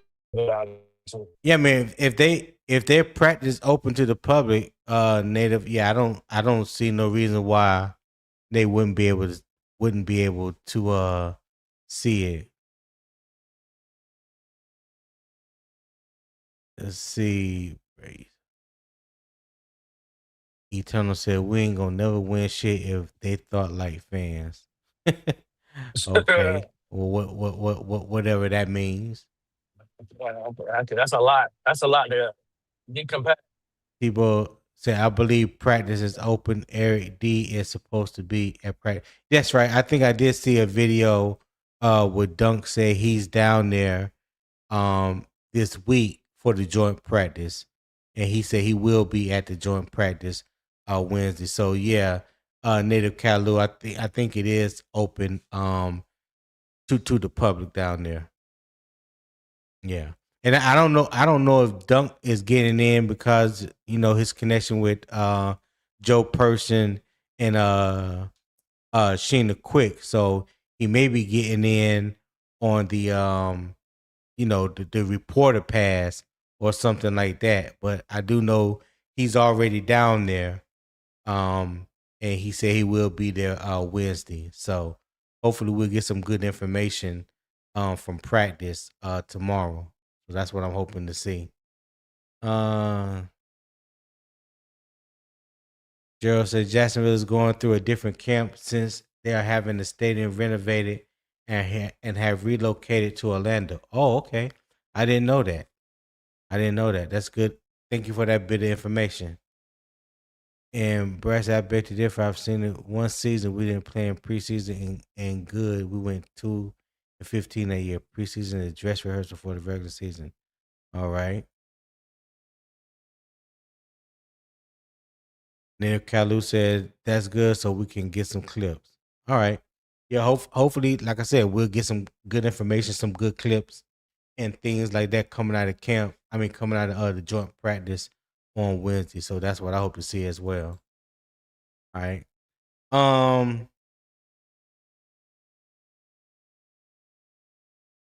So the top 5 things that I have on the screen. Let me remove this widget right here. So the top 5 things that I have on the screen, the Jacksonville pressure test. 1, the interior stability. When it comes to pocket control, talking about your guard, center communication, and pocket depth.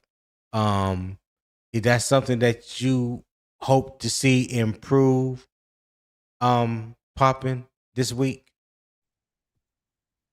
Um, yeah, I mean, yeah, you can say that. I mean, I don't have any doubt in Robert Hunt or D. Lou. Only doubt that I Mhm. have is I'm hoping that they're in football shape. So if we see some weakness appearing on screen, it's probably because they just been out of it, uh, Right. and they got to hurry up and get back to where they're playing at their best. So I don't expect them to be perfect or anything like that. And not only that, Right. I don't know how healthy Jacksonville is, but they're probably not 100%. But as far as us, we really don't know. We don't know what percentage of how good are they to go, and we have to really just watch and see. Um, I don't like that they've been sitting out this long. I'll be honest with you, but they are veterans, and a lot of times guys don't really want to participate in all this extra stuff, even though they get paid millions of dollars to do so. Uh, Mhm. and the good thing is these guys have played with each other, so they got continuity. They know the playbook. So I'm not too worried. I just need them to get in the football shape. They get healthy. I agree because Robert Hunt had that long layoff from his injury. I think was a tricep, was his tricep or pectoral muscle. I think it was a pectoral muscle. Um, he hasn't really participated in training camp. I think he pretty much didn't really participate that much during the OTAs, off season work. In training camp. I think yesterday was probably his first day in pass, even though they didn't have no real contact. Because I think I seen a lot of them out there without their helmets on, so it's probably more like a glorified walkthrough with shoulder pads on yesterday. So I know he had some back tightness, back soreness going on that has hampered him the first week and a half of training camp or 2 weeks of training camp. So hopefully, he definitely going to need some work when it comes to that. Um, Damian Lewis coming back from the calf injury, so he's definitely going to need some work. They are good. Don't get me wrong, they are good when they are in the game, but let's not act like they don't need the work to get back into football shape. You know, 1 or 2 weeks off would definitely throw you off a little bit when it comes to game shape. So they need those reps just as much as anybody else needs those reps right now at this point in time, just to get back in game shape and to build that continuity with the center and both tackles. Because when they both of them play in the guard position, they got somebody new that's on the left and the right of them. You know what I'm saying? So we've seen it throughout the league, especially in Carolina. When there's no continuity with the offensive line, it affects you when week one comes around. So the quicker they can build that continuity together, the better off we will be going forward. All right. Um, number 2 is edge leverage. The tackle sets in hands. Keep the edge clean, avoid oversets. So, for me, offensive line, that's my wheelhouse. That's where I'm comfortable analyzing and scouting when it comes to that. So I know how important it is to avoid the oversetting, making sure that your hands are right, making sure that you keeping the edge clean, good leverage, making sure you know how to drop anchor, making sure you're not leaning forward too much, getting your chest over your knees, getting the proper bend, getting that balance, center, not too far to the left or to the right, but just center. So all that is important. Um, Number 3 is the pressure ID, Bryce pre-snap answers. Definitely identifying the mic, making sure you have hots set up when you determine or you recognize a blitz is coming from somewhere. So the best thing to do is you replace the blitz with a hot. You want to go where the blitz is coming from, right? Because that space is voided. If somebody is not automatically picking up the spot where the blitz is coming from, then that's where your hot need to be, right? Protection checks, that goes back to identifying the mic, um, making sure that you have the proper alignments. The center is mostly responsible for that, but the center and the quarterback communicates that, especially when you're talking about dealing with the front seven. Okay, so Poppin, how important do you how important do you feel that is when it comes to pre-snap answers? Because I talked about yesterday that communication between Brad Isaac and Bryce, and then when Bryce gets up to the line of scrimmage, he has to be able to command the offensive line pre-snap, making sure that the protection checks are right, the hots is right, that the mic linebacker has been identified properly. How do you feel about that going into this week joint practice in the game Friday? Well, I mean, the good thing is that, like I said, these Robert Hunt and Damian Lou, they have been with each other. So that's just, that's two more eyes, two more ears, two more mouths, two more brains that can communicate with Bryce and verbalize whatever needs to be talked about within each other, within the group, between quarterback and offensive line. And of course, Brad is again, Bryce needs to make sure that they're on the same page as well. So it's not all like, oh, nobody knows anything. This is the same offense, just new play calling. So I'm not too worried about it, but it's definitely important to be able to have everybody on the same page to get the job done. Mm-hmm. But Tony, I'm almost in places where I'm probably going to start breaking up. Okay.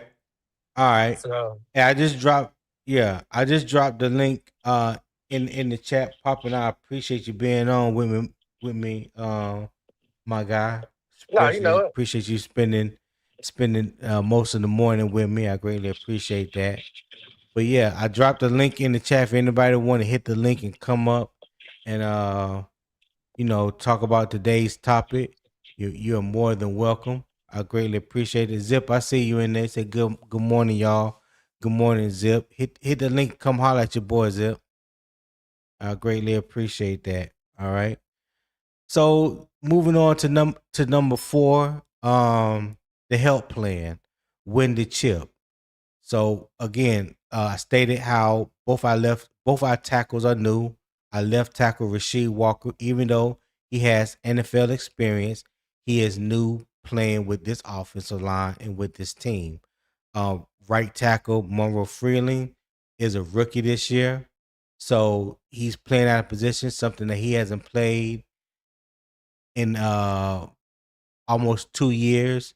So this is basically new for him as well, coming in thinking that he may be in competition for the left tackle spot and then be thrown over to the right side because of what happened to Taylor Moton, and we don't know exactly how long he will be out. So giving them help, when to chip, whether it's the tight end, the running back, making the route count. All right. So all that helps in um helping these tackles um giving a little bit more protection when it comes to Bryce. Giving those guys a little bit more help because we don't know exactly, especially with Monroe Freeling, we don't know how much he can handle by himself. Now, for my standard, I think he looks solid against Buffalo. Are there some things that he can work on? Absolutely. There's absolutely some things he can work on, but he didn't go out there and shit the bed. You know what I mean, if you will. So there was one time where he did get beat pretty good on the inside move. He recovered, pushed the defensive end away from Bryce, so he avoided a sack. That way. But other than that, I thought he looked pretty solid. He got pushed back a little bit. That's going to happen. But he did keep his body in between the quarterback and the edge rusher. So I thought that was a good thing. So now he knows what real game a game like experience feels like playing on the road, playing against another team's top defensive edge rushers. So he got a feeling what a true bull rush feels like, with a power move, speed rush feels like, all that. I seen one guy hit him with a long arm, but he held up in that situation. So I saw some good things to say that he played solid, and definitely hope that he builds on that going forward. That's why these reps mean so much for him and his development, and the team is going to benefit that going forward, especially starting week 1.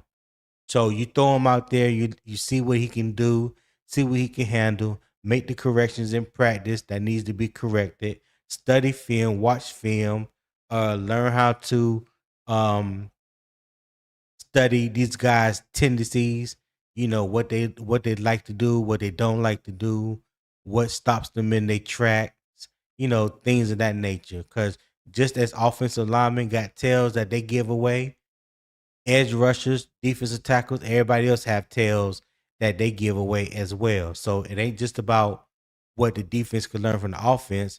The offense can learn from the defense just as well. So we'll see. We'll see. But I think, like I said, I think Monroe Freeling had a solid outing against the Buffalo Bills. And I'm hoping that he has even a better outing this week against um the Jacksonville Jaguars. All right. King Damo said, I'm finna hop up, Tony. Give me about 5 minutes. All right, Damo. I appreciate it. Kevin Falker, what's going on? He said, good morning, friends. Good morning, Kevin. Appreciate you for tapping in, my guy. I know you probably watching through CJ's channel. If you would, open up a browser, go to youtube.com/@UO Sports Talk. That is my channel, Unbiased Opinion Sports Talk. Subscribe to that one as well, Kevin. I know a lot of y'all probably don't remember when me and CJ first started out, and we had 2 fans in the stands.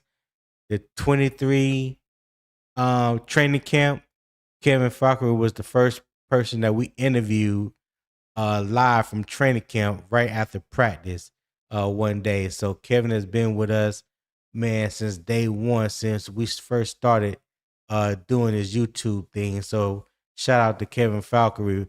Appreciate the love that he has shown CJ and I, man, over these last 3 years.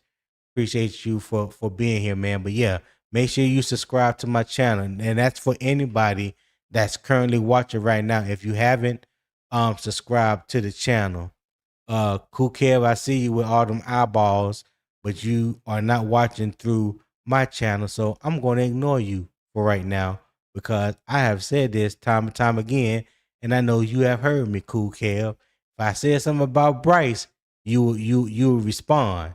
But do me a favor, man. Subscribe to the channel. It is not that hard. Y'all need to subscribe to the channel, man. There it is right there on the screen. YouTube.com/@UO Sports Talk. That's all you have to do. Turn the post notification bell, select all. I'm here every Monday through Friday, 7 a.m. Eastern Time. All right? 7 a.m. Eastern Time. Subscribe to the channel. Yeah, I know you are, Zip. I know you are.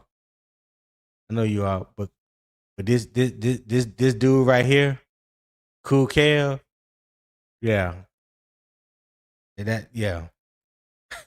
let me leave Kev alone. But I'm serious when I say I need you to subscribe. Because I know you ain't subscribed, Cool Kev. Yeah. But Zip, hit the link. QJ Smith said, Tony, no, I was the biggest BY9 hater, and no, I'm one of his biggest supporters. Hey, listen, you ain't the only one, QJ. You ain't by yourself. There's quite a few of them out there that once hated on Bryce, and now they fans of Bryce, love Bryce, or wherever the case may be. I'm always gonna stay right there in the middle. I'm always gonna stay neutral on them. That's why it allows me to talk about them the way that I do, whether they do bad or whether they do good. I talk about it all. So yeah. Appreciate you for tapping in, my guy. Y'all make sure y'all hit that like button and y'all subscribe. There it is.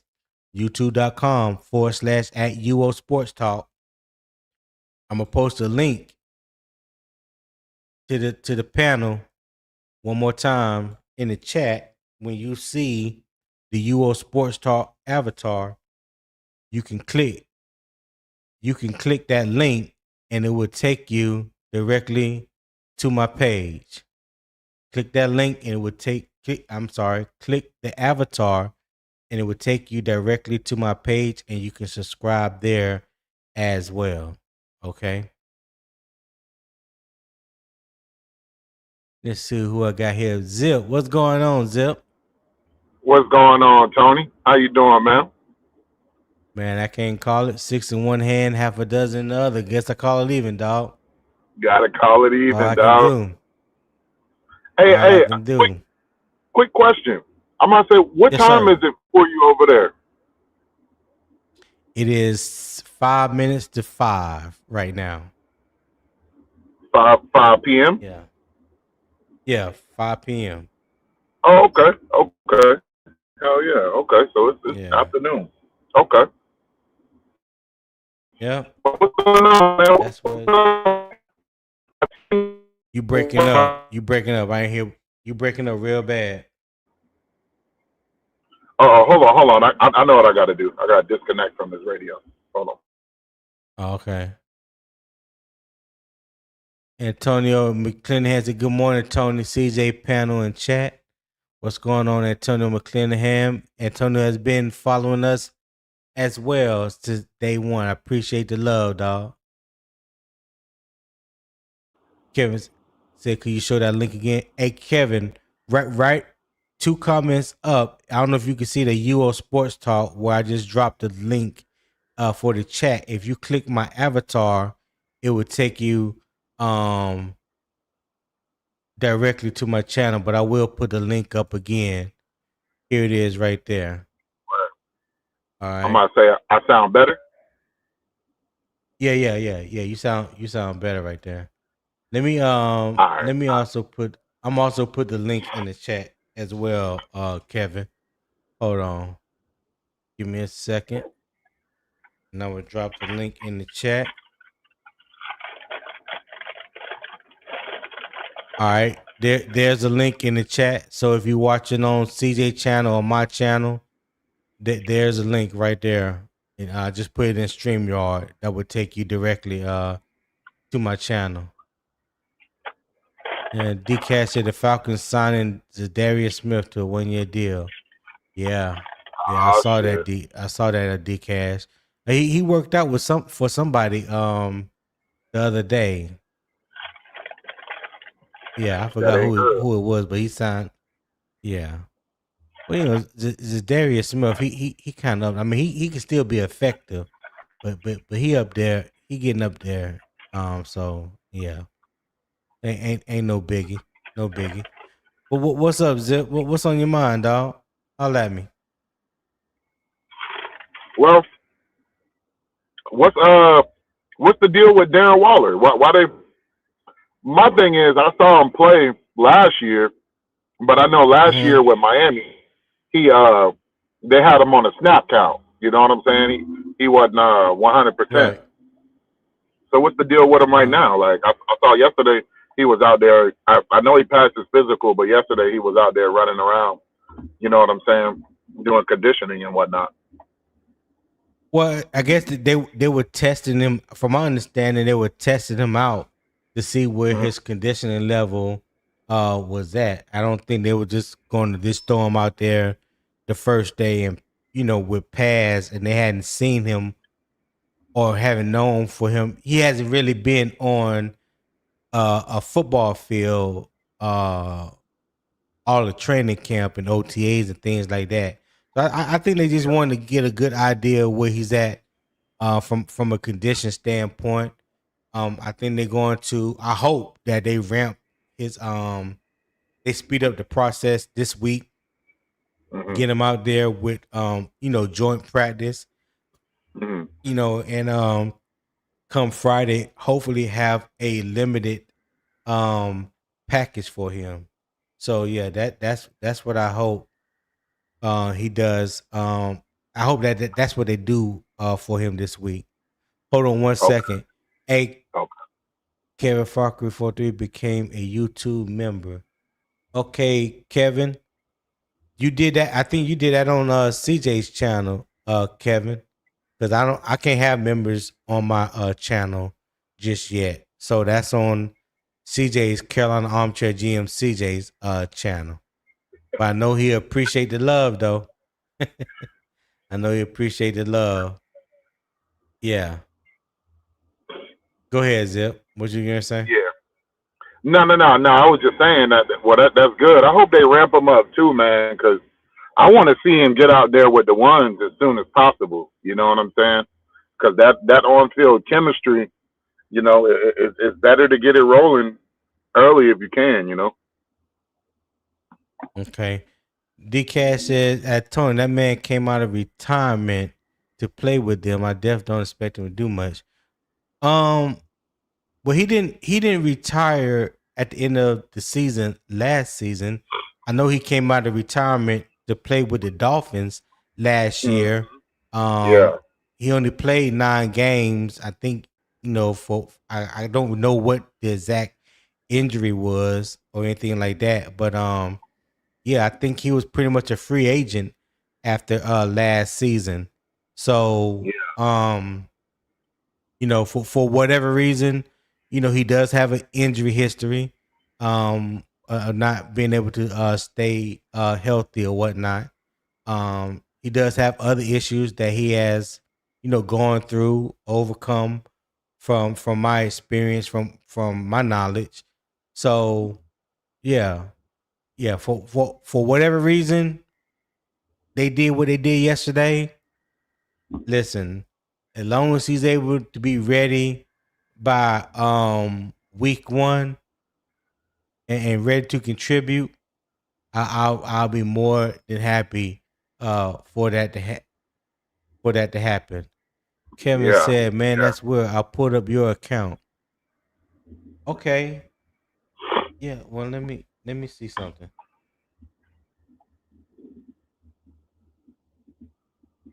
Okay. I see my subscriber count has went up a little bit, but I can't have members on my page. It's not even set up on my page yet, Kevin. I know it's on CJ's, but it's not on mine. It's not on mine. So hold on. Red Swan said, quick question, Tony. Do you feel that Darren Waller is a big deal signing for you guys? I think it's a big deal for the fact that I've been saying, I know quite a few people have felt like we need to upgrade in the wide receiver, not the wide receiver, in the tight end room. I do believe he gives us something that we do not have right now in the tight end room, and that's a true pass catching tight end, a true receiving threat from the tight end position, someone that the defense has to account for, know where he's at, know, kind of not be scared, but they have to be a little bit more worried if whether he's going to block or whether he's going to, run a route. Exactly. I don't think he's known for much of a blocking tight end, so you definitely going to see him run routes. You could split him out a little bit as a wide receiver. I mean, there's a lot of things you could do with someone that's 6'6" and a half, 6'6" and a half, and about 250 pounds. That still got good speed, got great hands. So yeah, that's something that we haven't had on this offense in a while. So yeah, I would say that's a big deal, Red. The I, issue I said has any. Go ahead. What you think, Zip? You think it's a big deal? I think it's a real big timing because when you think about the receiver room and how a lot of them are unproven for the most part, and then when you also look at the running back room, and without Chuba out there, you really don't know what we can throw at you. Having a Darren Waller is somebody that takes the attention of the defense off of the backfield, so to speak, and the wide receiver core. So I think it just opens up the offense all the way around. If you're going to sleep on our wide receivers and, check Darren Waller, then Tet and Coker are going to have a field day on you.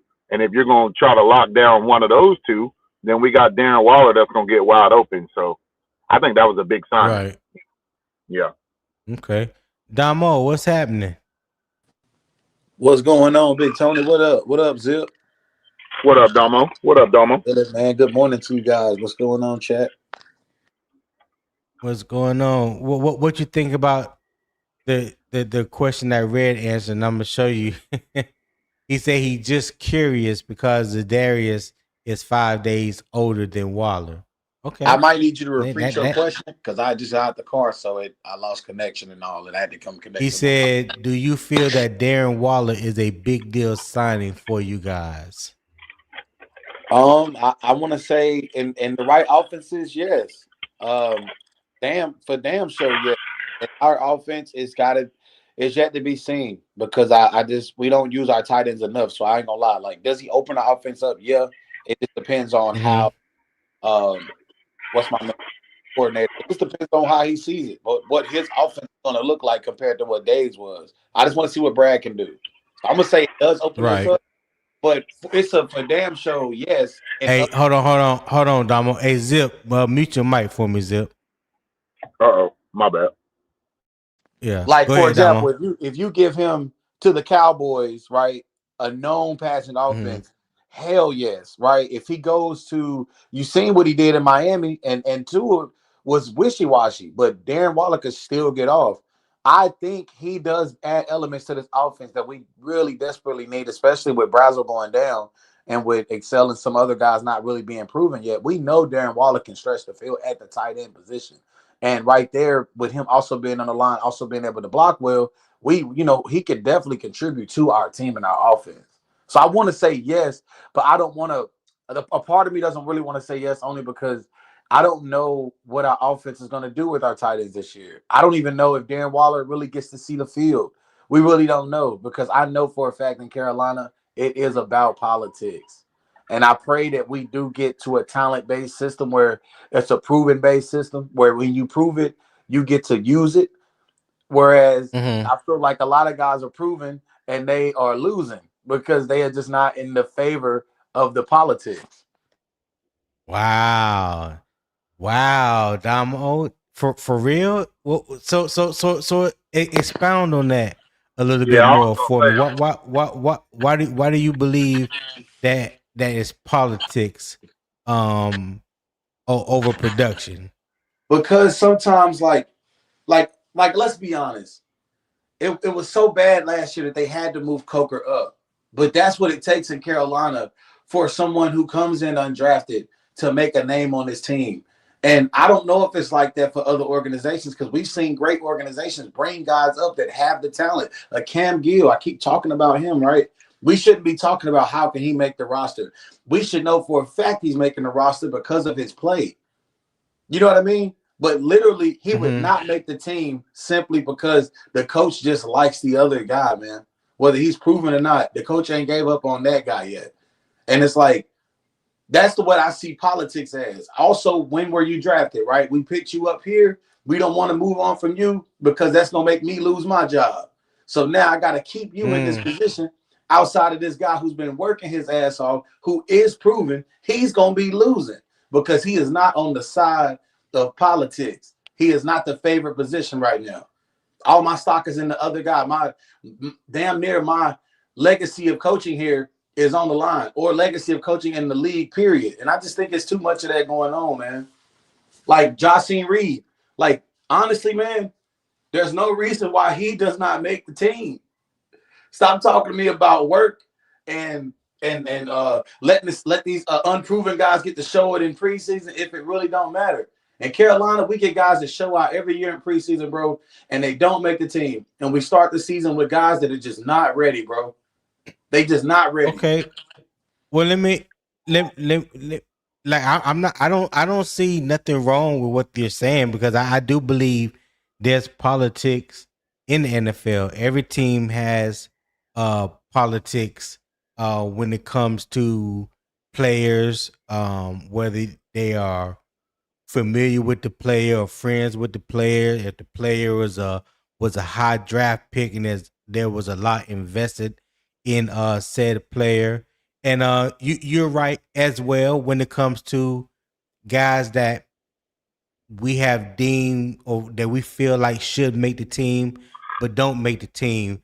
But my only pushback on that is a little bit is that yeah, it's easy for us to see a whole lot of things when you got 90 people fighting for 53 roster spots, right? So right now there's about 12 or 13 wide receivers in Carolina's camp right now. Carolina under Dave Canales has only been known to carry 7. He's carried 7 the first 2 years, right? Okay. That's right. So if Jaycee and I hope he make it. I hope he make it. But like I have mentioned before, so we just talking about the wide receivers in Jaycee Reed. So we know XL is gonna make it. We know Coker is gonna make it. We know T-Mac is gonna make it, right? I believe David Moore is going to make it.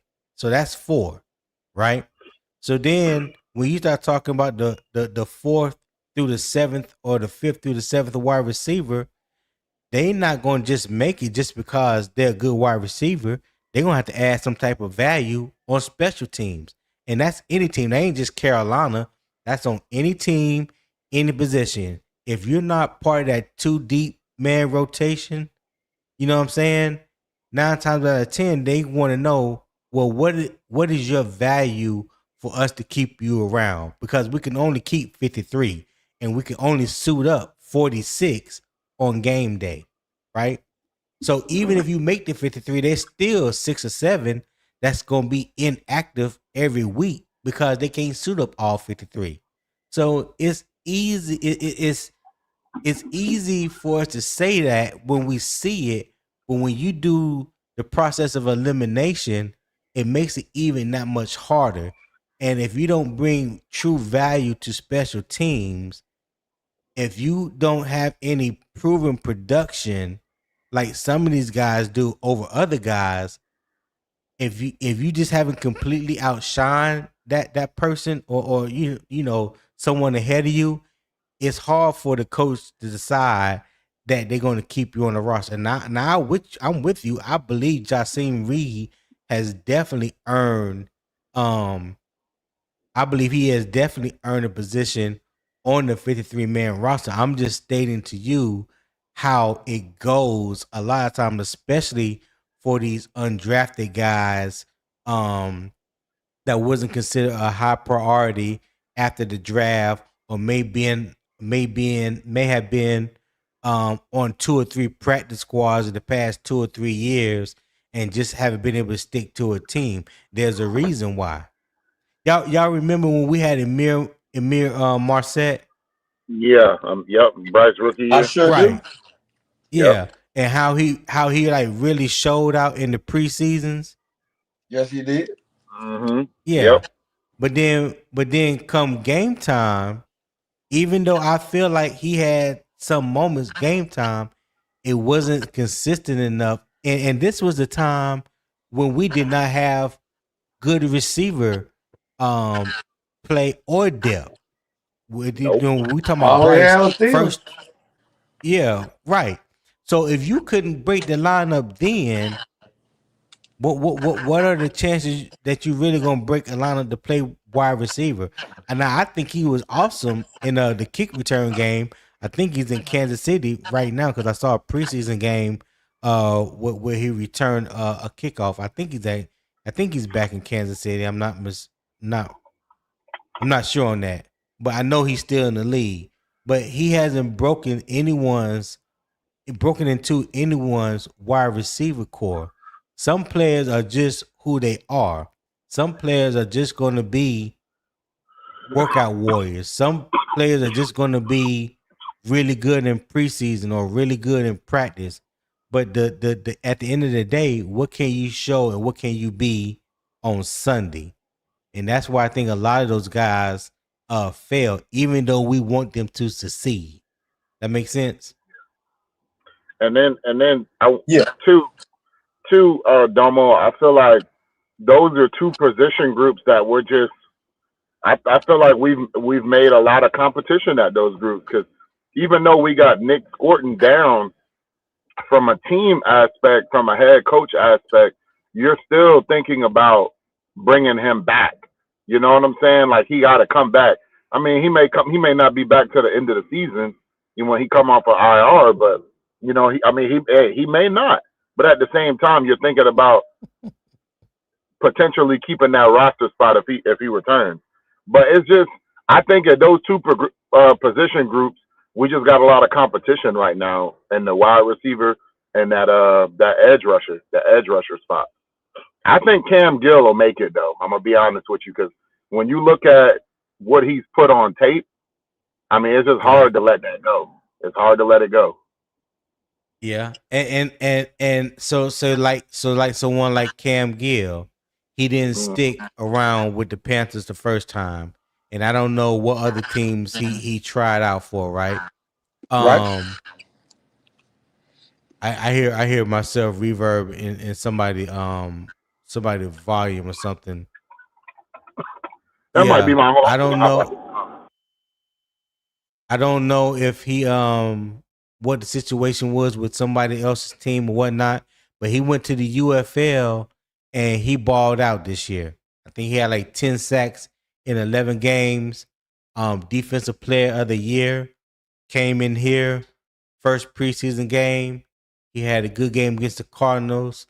Had a better game against Buffalo, in my opinion. So he building and stacking week after week, game after game, and I just hope it translates to him getting a spot.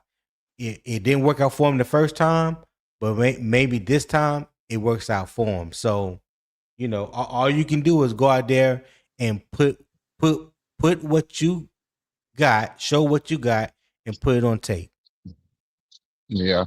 I could tell you right now, his name is popping up a lot more in terms of, you know, splashes made and things like that than it was before. I remember when we had him before and, he was just a name that we just kind of mentioned as depth, but you never really heard of him making that many plays like that the last time we had him. This time around, I mean, they've been talking about him in practice and all of that. And then we seen what he did, you know, first time on the field. So I think he's poised to, you know, show that he want to stay this time. Right. And real quick, because go ahead. Go ahead, Damo. Go ahead. Excuse me, I was eating. I would just say honestly for him, for Cam Gill, like to take so much time, I want to say off of like not making rosters and just having to always go back to the starting board. There's something about that that's helped him build his career up because I went to a UNC game, man. I went to watch my Tar Heels play like 2 years ago, and I got to meet So I knew you was a good man, Damo. I knew yeah, you was a come on, good bro. You man. know it, bro. I got to That's actually. right. My cousin was dating one of their receivers, right? So they kind of grew up in a Okay. relationship. Blah blah blah. They just got to college. He was red shirting. No, he wasn't. He was actually playing. Um, so we go there. I got to go with his family. We got to actually see the team walk out. I'm back there with the parents. Now you know it's Ivy League, so you know you got NFL guys there, ex Panther players there. Like I'm talking to all these guys, right? And I'm hearing how they're talking about their kids. Like it kind of messed my brain up because most of them, bro, don't even want their kids playing. They don't even really want their kids playing until their junior, senior year. And I was like, why would that be? And I'm asking these questions and I'm just sitting there like a fly on the wall. And they was like, it's all about getting them to get the education and their development. So I'm only going to focus on the development. Get there, train, stay healthy. You ain't got to worry about playing 4 years, beating your body up. Train for 2 years, get your body right. And then the 2 years that you get to start, go out there and put your best foot forward and get on tape that way. And a lot of times it helps guys play smarter, play faster, and also be stronger. So for Cam Gill to get all the way to the league, and then he's having to take so many back seats behind guys that are talented, I feel like he's only worked and honed his game, and he just got better, bigger, faster, stronger, smarter. And it's like now Right. he eventually may have the opportunity for his name to actually live in the lights, because it's something about a man that's been beat down and never quit his process of getting better and knowing that he's going to have a shot one day. And I know that's probably a lot of guys in the NFL, but I do think Cam Gill has that shot, bro. So I just want to say for him, that is a reason. Mm-hmm. It's not a coincidence that he's showing up on tape the way he is. He has put that time in, bro. You know what I'm saying? You want guys that are hungry like that, guys that are starving, especially like Right. guys that know that they're supposed to be there, man. Some guys talk it, but some guys know I'm supposed to be here, bro. So like that's kind of like why I'm rooting for a cat like that, because he's put the work in. You can see it. Yeah. And sometimes it takes longer than others to get there. You know what I'm saying? Like everybody's journey is not the same. Some people may get on the first. Some people is gonna get on the first try. Some people it may take the second try. Some people it may take the third or fourth try. As long as you're not giving up, you know what I'm saying. As long as you believe in yourself, trust in your abilities, and keep getting better, keep stacking days or whatever. Eventually, hopefully, it's gonna pop for you. I'm gonna bring up Nick real quick, and then let me show this real quick because I didn't go over today's injury report. So let me bring that up real quick. So yes, of course, Darren Waller, we all know, is officially on a roster transaction. He has signed. In the corresponding move, the Panthers did waive Josh Gray. Nick Hampton has reached an injury settlement, so he has been officially waived by the team, even though it was announced last week. Chuba Hubbard is still week to week. I don't believe he's going to play this week against Jacksonville. Haynes King, Dave Canales already said that he won't be available for Jacksonville practice or the game Friday. So, Haynes King fans, I know you guys are probably upset. So yeah, you gonna have to wait another week before you see your king. Okay, so just pipe down. Let the man get healthy, and then get back there on the field and do the wonderful things that he can do. All right. Will That's one Lee the game hand. third came out.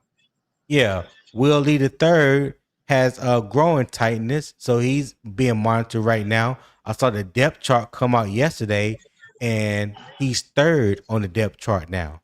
So he has regressed a little bit. So, hey, shout out to Will Lee. I'm pretty sure he's still going to make the team, but right now he's third on the depth chart. Zakee Weekly is second behind Nick Scott, and to some people believe that he even may be pushing Nick Scott.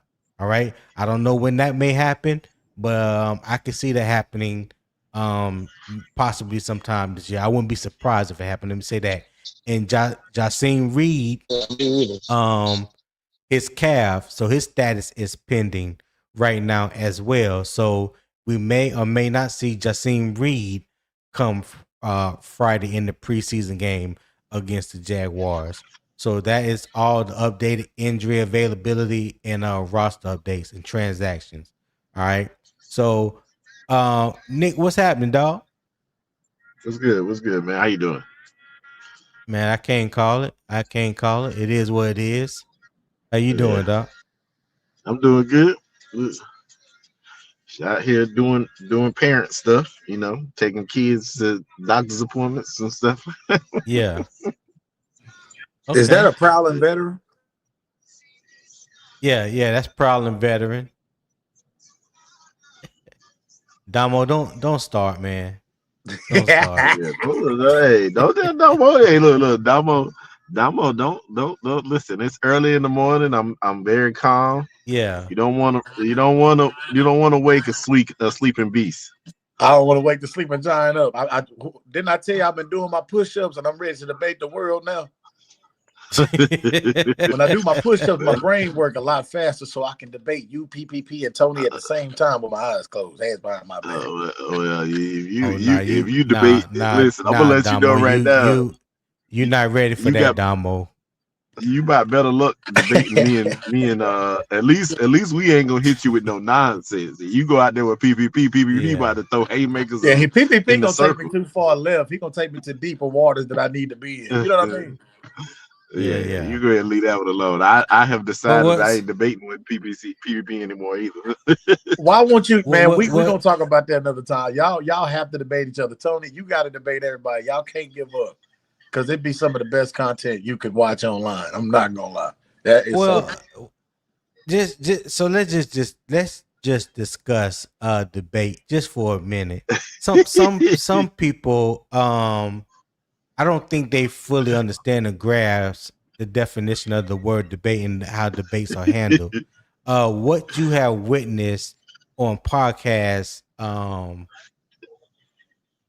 is not a true debate. It's not what a debate is. You know what I'm saying?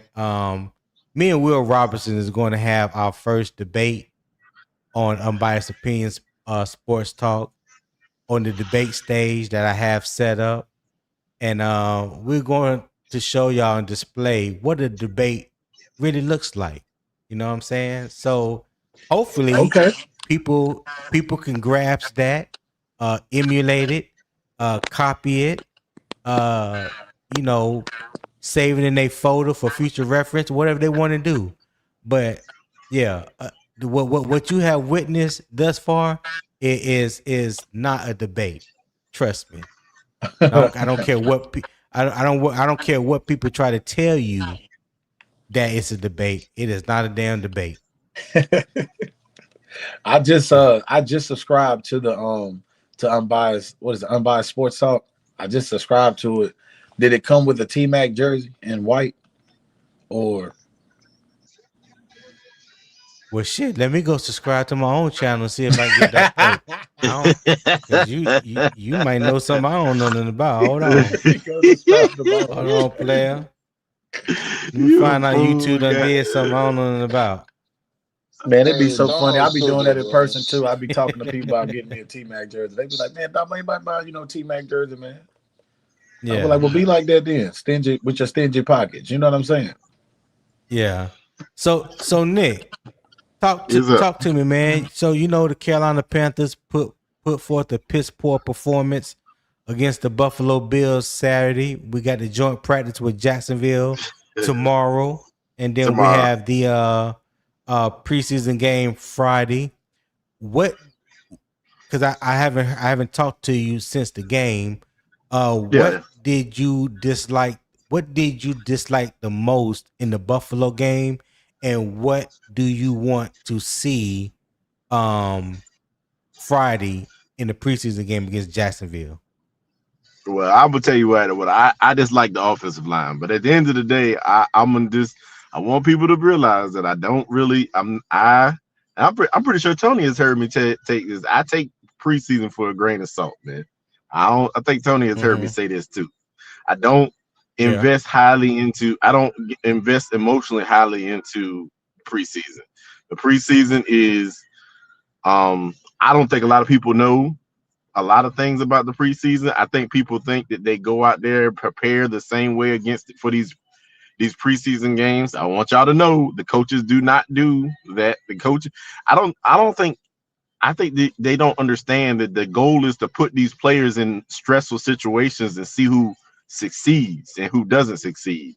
See who stands out and other things like that. If you're game planning for a team, usually you're trying to put these players in the best positions to automatically show their strengths. Right now, it's about cutting this roster down to 53.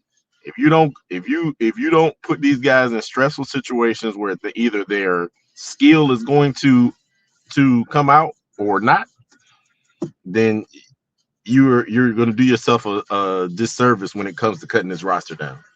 So, I am not highly invested in preseason. You've seen teams come out here and you've seen teams go over and what y'all then come out here and win 13, 14 games. So I ain't really that is preseason true. is preseason. Preseason is preseason, and I ain't going. I would prefer them to put a better standard out there on the field, but it is what it is, man. It's a game. The offensive line was my biggest concern though. That's my biggest concern. Because that looked like year one Bryce offensive line. Hey, didn't it though? I mean, no protection. Some of them guys were blocking though. It was just the interior guys. It clearly looked like we lacked our starting guard. Listen, that's how I know you need to go do your research. Go look at where the pressure was coming from year one Bryce. Now I haven't done that. I thought the pressure was coming. Go look where the pressure was coming. It was coming straight up the middle of the field. Oh Lord, it's always been the guards. I've seen guys do takes about that though, like on their shows, and I just never went back to year one is like an eyesore, bro. Like, but I get it for research purposes. It would be good to go back and study. Year one. Yeah. I'm gonna tell you this right now, Damo. If you don't know this, the strength of a shorter quarterback is that it should be the interior offensive line. That should be the strength, because that your goal is to push the guys out around him so he can step up in the pocket. And it opens up all the throwing lanes. Gotcha. Yeah, and if he has to escape, the goal is to escape in between the guard and the tackle. That's where what you call it. You're supposed to push him in. If you ever go look at Drew Brees is like the perfect. His one of the highest paid linemen that ever been on the team was his guards, because the mugs would push them. You couldn't come up the center of the field. You was not coming straight in his face. You was gonna come. You get him around the edge, but you wasn't getting him around through the middle of the field. What the same thing could be said for Tom Brady. He wasn't short, but they made sure that the interior of the offensive line was the strength of the team when he was in New England and when he was in Tampa Bay. Yeah, the highest paid guys on those teams were the interior offensive linemen, guard, center, and guard.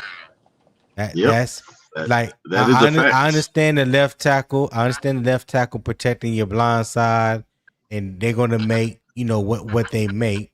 I get that, but nowadays, you see a lot of the focus being made to the interior offensive line as well. That's why someone like Tyler Linderbaum, the former center from the Ravens, who's now with the Giants, is making $27 million a year as the highest paid center in the league. And when he got that contract, he damn near doubled what the next center was getting, because that's how much value that position has garnered. So now he has reset the market when it comes to center. So when you see Creed Humphrey from Kansas City get his payday, it's gonna be somewhere close. Eric McCoy, when he gets his, it's gonna be somewhere close because Yeah. Tyler Linderbaum went out there and reset the whole market for centers and put it somewhere it's never been before. But yeah, the interior of the offensive line is real deep. Hey, real quick, Nick. Big Tight, I see you backstage, man. As soon as somebody drop off, I'll bring you up, Big Tight. So I just want to let you know I see you back there. So we're I can gonna go ahead and drop transition. off so he can get on. Tony, I can get off. Are you gonna drop off, Damo? Yeah, this is to keep it going, man. I know everybody gotta want to get up here and everybody's feeling how they feeling and want to give out some good takes. So I'm watching the show. So hey, I don't mind hopping off. If it get dry, I'll come back home. All right, I appreciate you, my brother. We appreciate y'all. What you trying to say? You the entertainer, fool? Well, it's not that. It's more like sometimes, like I just like to sit back and listen. You know, I don't know it all. I don't always have to give my take. You know what I'm saying? Sometimes I just want to see what everybody else feeling like. Actually, that's just really naturally how I am. But am I the entertainment? Absolutely. Yeah, I figured that. Hey, Damo, we'll holler at you, my guy. 336 says, "Get Damo the hell up out of here, Tony."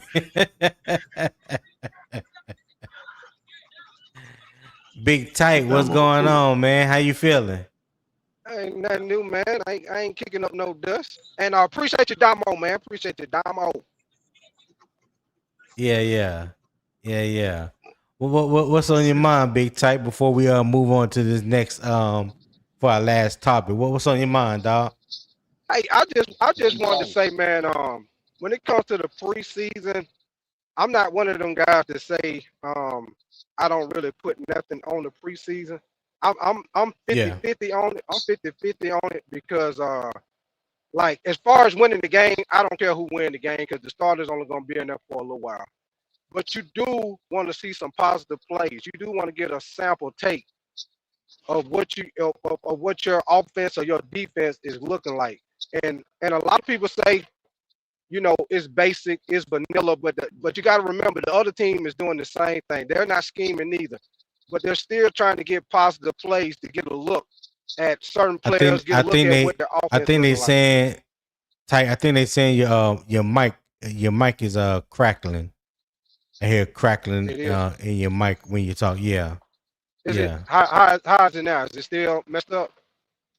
Yeah, just a little bit. It's not as bad. I can hear you clearly, but a couple people in the chat, Jay Issue say your mic.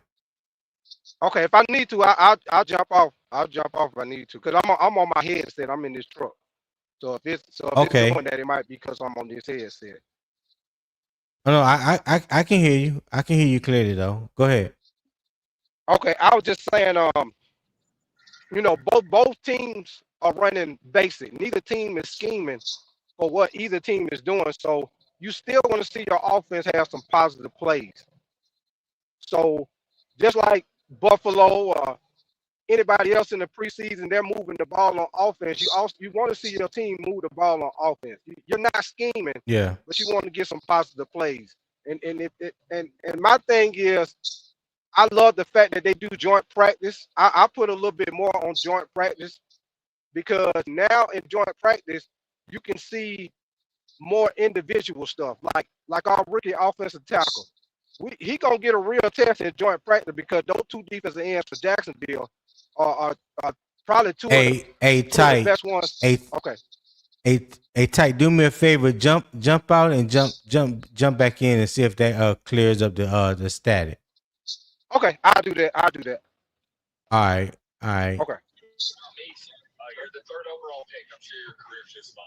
What's up, Miss D1 for you, 1983? She said jump off and come back in. What's going on? I appreciate you for tapping in, D. Thank you, ma'am. Hit that like button for me. Hey, guys, we've been in here for 2.5 hours now, and nobody has shown love to the PayPal. I would greatly appreciate it if you show love to the channel. Hey, Zip, mute your mic for me. Or is that Nick? Yeah, that's Nick too. Hey, I'll put the QR code up here at the top right. Scan that QR code, man. If you're enjoying the conversation this morning, enjoying the vibes, the debate, the energy that Morning Kickoff with Unbiased Opinion Sports Talk is bringing you this morning. Show support and love to the channel. I would greatly appreciate it. All right. In the YouTube chat, there's a pinned comment that take you to the PayPal link. I believe it's pinned at the top of the chat. All right. So you click that link, donate whatever it is that your heart desires or whatever, leads to you donating. I would greatly appreciate it. That goes right back into the channel. My daily goal is $25. Again, not trying to pay rent or a car note, anything like that. Just $25, and that money goes right back into the channel. I'm here 5 days a week, Monday through Friday, 7 a.m. Eastern time. All right. So yeah, if you are loving everything that Unbiased Opinion is bringing to you, show love and show love and support to the channel and donate. I would greatly appreciate it. And if you haven't subscribed to the channel, if you are currently watching through Armchair GMCJ channel, open up another browser on your laptop, desktop, tablet, or phone.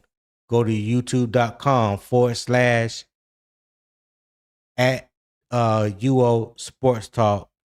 All right. youtube.com / @ UO Sports Talk. The link is right there on the screen as well. I would definitely greatly appreciate it. I'm trying to reach my goal of 500. I know the next goal for me is 200, but I'm trying to hit 500 subscribers at least by week 1 or week 2. So if you guys would help me get there. Again, like I said, I'm here 5 days a week. Tell a friend, co-worker, family member, another Panther fan that may not know anything about Unbiased Opinion Sports Talk. Let them know what the vibe is. Let them know what the conversation is like. Keep it football for the most part. We have fun. Talk a little junk, all that. But it's strictly football over here. All opinions are welcome. That's for facts. And just having a good time, and I greatly appreciate it. All right. It's Donna B. I'm sorry, Donna B. I had a I think that's what I was trying to say. See, I remember when me and CJ had two fans in the stands, you would come up under D1 for you.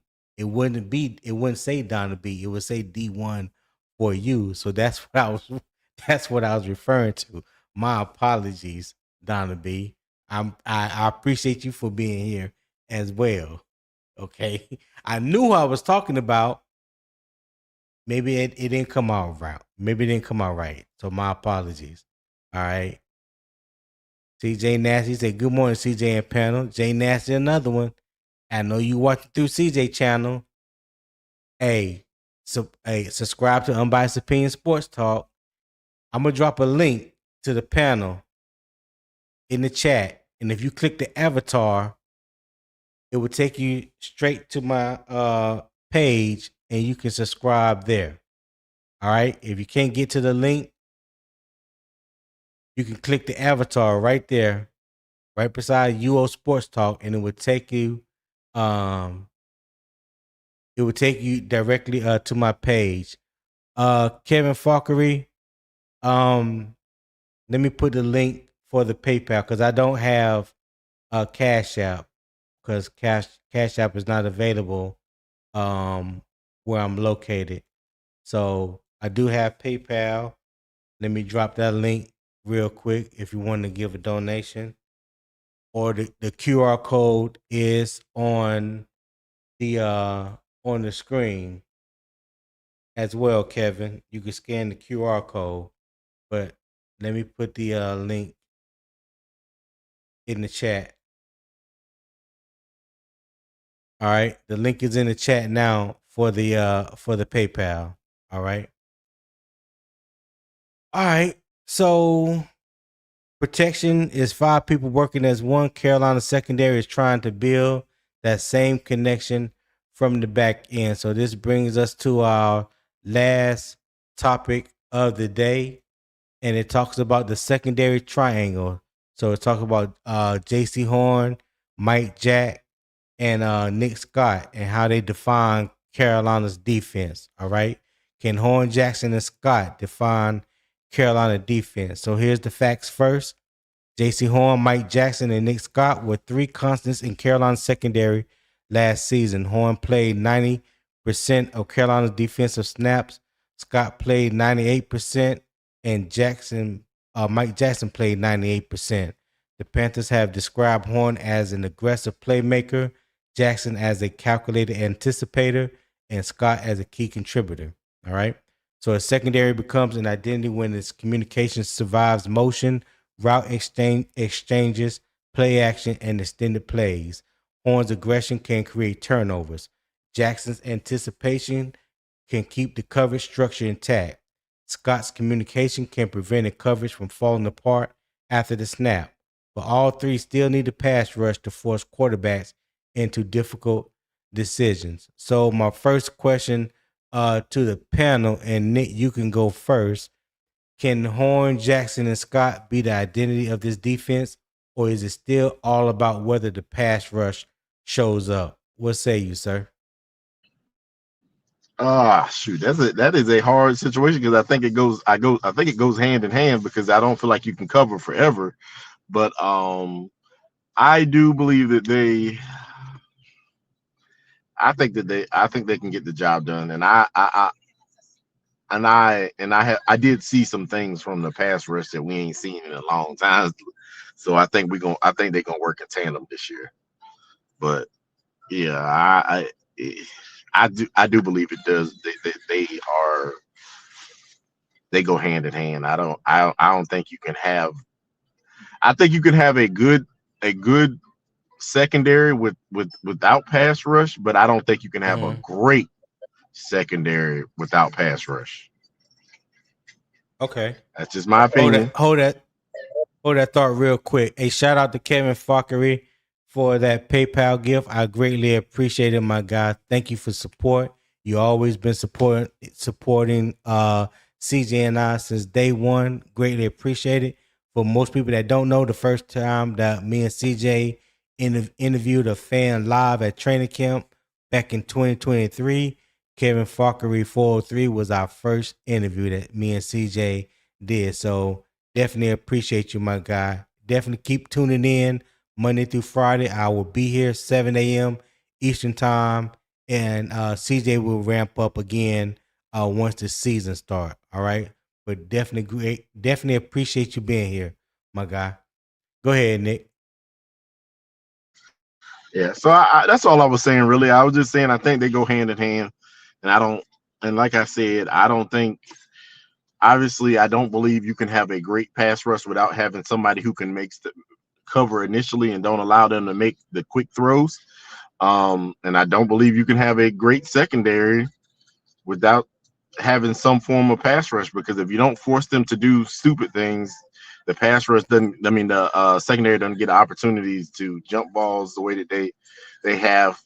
So I think we're gonna be okay. I did see some. I did see life out of our pass rush. So I even saw Princely. I even saw Princely put up and instead of doing all that talking and doing nothing.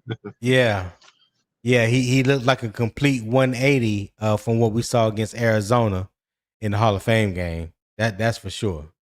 That's for sure. Big Zip, what you got for me, Zip? I think the secondary will remain the strength of the defense, and I think with the addition of a pass rush, if we can get home this year, I think they'll get even better. You know, I see Devin Lloyd putting his imprint on this team. Man, I'm excited for this defense this year. But I think the secondary gonna remain the strength though, Tony. Okay. Rashad, welcome, my brother. Thank you for joining the panel today. Rashad, what's going on? It's good. Yeah. Had a little late morning. Yeah, I got up. Nope. I was like, damn, it's already 9. Yeah, Tone already been off about 2 days, 3 hours. Let's see. Let me get on here for a little minute. Yeah, yeah. Well, Yeah, listen, yeah. did you hear the question? You said something about the I heard them answering the question. What you say again? So You said something so about this so let me pass rush and so this let and me this. ask the question. Let me ask the question again. Can Horn, can Jaycee Horn, Mike Jackson, and Nick Scott be the identity of this defense, or is it still all about whether the pass rush shows up? Uh, I'm with Nick a little bit. I think you gotta have a little bit of both. But if you want me to put my money on something right now, I'll put it on the secondary because I know what they can do. Um, Okay. but as far as like the pass rush, man, I mean, I I'm also what Nick said, man. Like he pretty much said, anything that I'm thinking right now. So I mean, I'm just go ahead with that, man. I ain't even go repeat what Nick said, but I'm pretty much on the same train, man. You you gotta have pass rush. You can't cover people for 10 seconds, 11 seconds in the NFL. You gotta be able to get some be able to get some pass rush on those guys, man. So Right. man, yeah, let me go and stop being long winded. But yeah, man, I'm just go ahead with Nick, man. I think yeah, it got to go hand in hand, man. All right, man. Yeah, y'all All know I'm being right. long winded. Yeah, So Zip, I'm gonna come to you for this one. Um a lot has been made about should J.C. Horn travel with the number ones, and now that it has been talked about, and he's even talked about being able to play more in the slot this year. How much freedom uh should Carolina give J.C. Horn? How much freedom should Horn have? I think he should have full freedom. And I think that's something that would also elevate the defense because when you know where JC Horn is going to be, pretty much like how we've been deploying the defense, it kind of makes it easier to game plan around that. But when JC Horn is traveling and if he's in the slide on opposite ends of the boundaries, you know what I'm saying? It kind of makes it hard. You got to make that quarterback read the defense. It's not so much a premeditated playbook they running out there with. He got to go out there and read that defense and see what the fuck JC Horn at. You know what I'm saying? Right. So I think with him beginning to move over into the slot, that'll help. That'll help as well, man. And that's going to unlock the secondary even more. And then when you look at another thing too, when you look at players like Jackson Smith and Jigma, who was killing people from the slot last year, you know, I think that's what we're trying to prepare for, those killers in the slot. You know what I'm saying? Right. Right. I got you. Rashad, what you think? Should J.C. Horn have more freedom? yeah. I mean, yeah, he's the number one corner on the team, one of the best cornerbacks in the league. He was a Pro Bowl last year. I don't know what the other corners did last year, but he damn near looked like an All Pro. I don't know if he made All Pro. I don't think he made All Pro, but he looked like the All Pro at times. And him being the number one cornerback, I think he can play his own and he can go 1-on-1. And I don't think Mike Jackson is a good 1-on-1 slot. He's not a slot guy. Shaw Smith Wade, he's decent. Corey Thornton been getting chewed up all training camp. Will Lee is a rookie. Uh, the other guys are just special team guys, but like like he said, man, a lot of these teams they try to get matchups. A lot of times I see like the number one corner going in. I mean the number one wide receiver in the slot sometimes. And then last year, a lot of times I seen J.C. Horn on the opposite side of the field. I mean, you got let me see. Let me see a guy. I don't think like a Mike Jackson, like say like a speed guy, more speedy guy.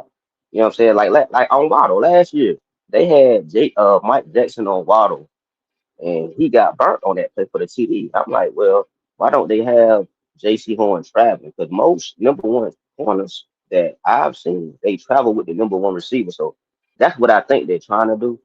They're trying to move them around so they can get better matchups on defense as far as get their best players in position. You know how sometimes when you're watching the pre-defense, how sometimes you get the linebacker that they'll switch sides with the other linebacker, or you would get like a guy like D Brown, he'll move to the other side of the line. I think it's all about Mm-hmm. matchups on offense and defense.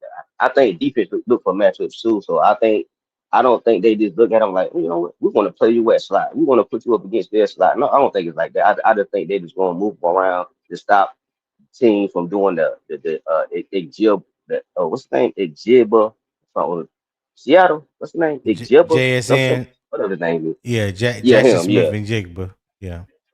yeah. They put guys like him in the Okay. slot. So I think that's what they're gonna do. Put him in the slot so he can cover those number one guys that seem try to be slick and put him in the slot and move him around and stuff like that. All It's right. good for him though. Nick, I what you like it. got? What you got, Nick? Um, I mean, I've been waiting for this. I've been waiting for this. What y'all, man? I've been. I think that him traveling will help a lot. Like that game. I'm gonna tell you the perfect game. That game against Cincinnati when he was over there with JC one time, and then they started moving him around, and Chase went absolute crazy on us. Hey, so I move. Let these bugs have to work for it. That's all I'm saying. You put your Yeah. best corner on them. They gotta come with their best performance, and and usually what'll happen is obviously if you got a great player that's like Jamar Chase or something like that, they're gonna get theirs a little bit here and there. But if you got your best corner Yeah, on there, it usually goes back and forth. It usually goes yeah. back and forth. Nobody want to Mm-hmm. So see. Yeah, no, nobody want to see the defense get burned by the number one receiver, and you got Shao Smith Wade or Mike Jackson. They want to see if we're gonna get burnt. I want to see Jaycee Horn get burnt by the number one guy, not Mike Jackson or Shao Smith Wade or Nick Scott. Okay. All right. I had to respond to Milo real quick because I know he meant offense.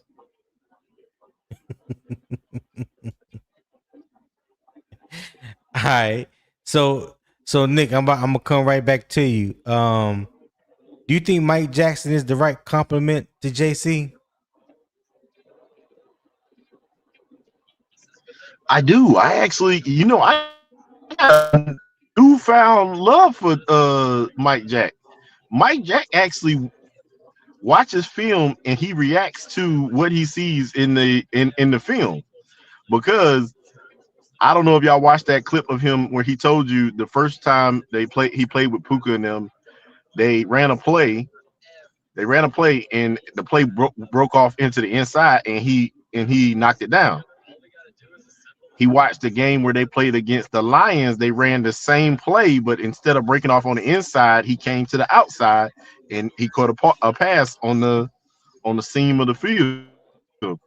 And Mm-hmm. that very next game that they played them during the playoffs, when he got his second interception against him, he watched that he knew there's absolutely no way they were going to run the same play at him.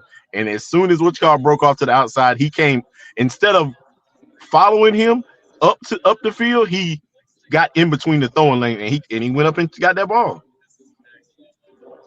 So Okay. I think it's a good compliment in my opinion. Rashad, what you think? Yeah, I think like I used to tell people about Josh Norman, man. People used to be like, "Oh, he sucks. He sucks. He sucks." I'm like, "Oh, like you have some guys that are system guys compared to just straight out talent guys. See, Jaycee Horn is a straight up talent guy that can fit in any system because he's so talented, like he's so gifted. A guy like Mike Jackson, you got to put him in the system. I mean, you can't put him in a man coverage type of defense because he gonna get burnt. That's just a matter of fact. He gonna get burnt. Right. So that's the fact that Evero runs a cover two shell. I think that fits what Mike Jack does well, and he's like I said, he's mastered the Everode system. You know, he's mastered the system, and he's a very very good compliment to Jaycee Horn. So yes, I think I think Mike Jack is a very very good compliment to JC. Okay. I think you Zip, know. what you got? I think if they think, I think if they think they can get better, obviously J.C. Horn right now, Yeah. they yeah, they tripping. Okay. Zip, what you got? You I, think Mike Jack is the right compliment to Horn? I think I think he's the perfect match, man. When you look at Okay. when you look at the way we've been playing this defense, and that's why the secondary has been getting better, but the way we've deployed this defense, Mike Jack, like Ray Shack said, he's mastered Evero's scheme. He's learned his niche. He knows, okay, last year, looking at last year, he knows, okay, I got to lock down my side of the field. And you have seen him get burnt, but I've seen a couple good man plays out of Mike Jack. I think Mike Jack is a guy where he's not gonna always keep up with your CD receiver, but if you put him in the right spot, I wouldn't necessarily put him 10 yards off the ball. I may give him like 5 or 6, you know what I'm saying? Off the receiver. But he could stick with him. He could stick with him. And Yeah. furthermore, who's to say how much better that'll get if we actually start to travel JC and leave him on the second or the third man. You know what I'm saying? We may even see Right. an elevation in the secondary play. I think he's the perfect complement there, Tony. Okay. Rashad, what you got? Oh, I already asked you. You I already answered you already already, answered Tom. that one. Okay. Yeah, Yeah, yeah, yeah, yeah, yeah, yeah, yeah. Yeah, yeah, yeah, yeah. yeah. Well, Zip, I'm gonna come right back to you and I'm gonna ask y'all about y'all favorite defensive back from the team, Nick Scott. Do y'all think Nick Scott can prevent coverage bust? No, and to be honest with you, I, I think Devin Lloyd is going to take over. He's going to take over in terms of the communication. Now, of course, you're still going to have the safeties communicate with the corners, but when you get somebody like Devin Lloyd in the middle of the field and he call it coverage on the back end, you know what I'm saying? That's going to kind of trump what Nick Scott's been. Nick Scott's been that Yeah. you know what I'm saying? He's kind of been that veteran back there calling out things. And I don't know. I just see us phasing him out of his defense over the next year or two. I don't like Nick Stott at all. I think he's garbage, but I hate his ass, man. Rashad, how you feel about Nick Scott, man? Do you think he's the perfect corner to prevent coverage bust?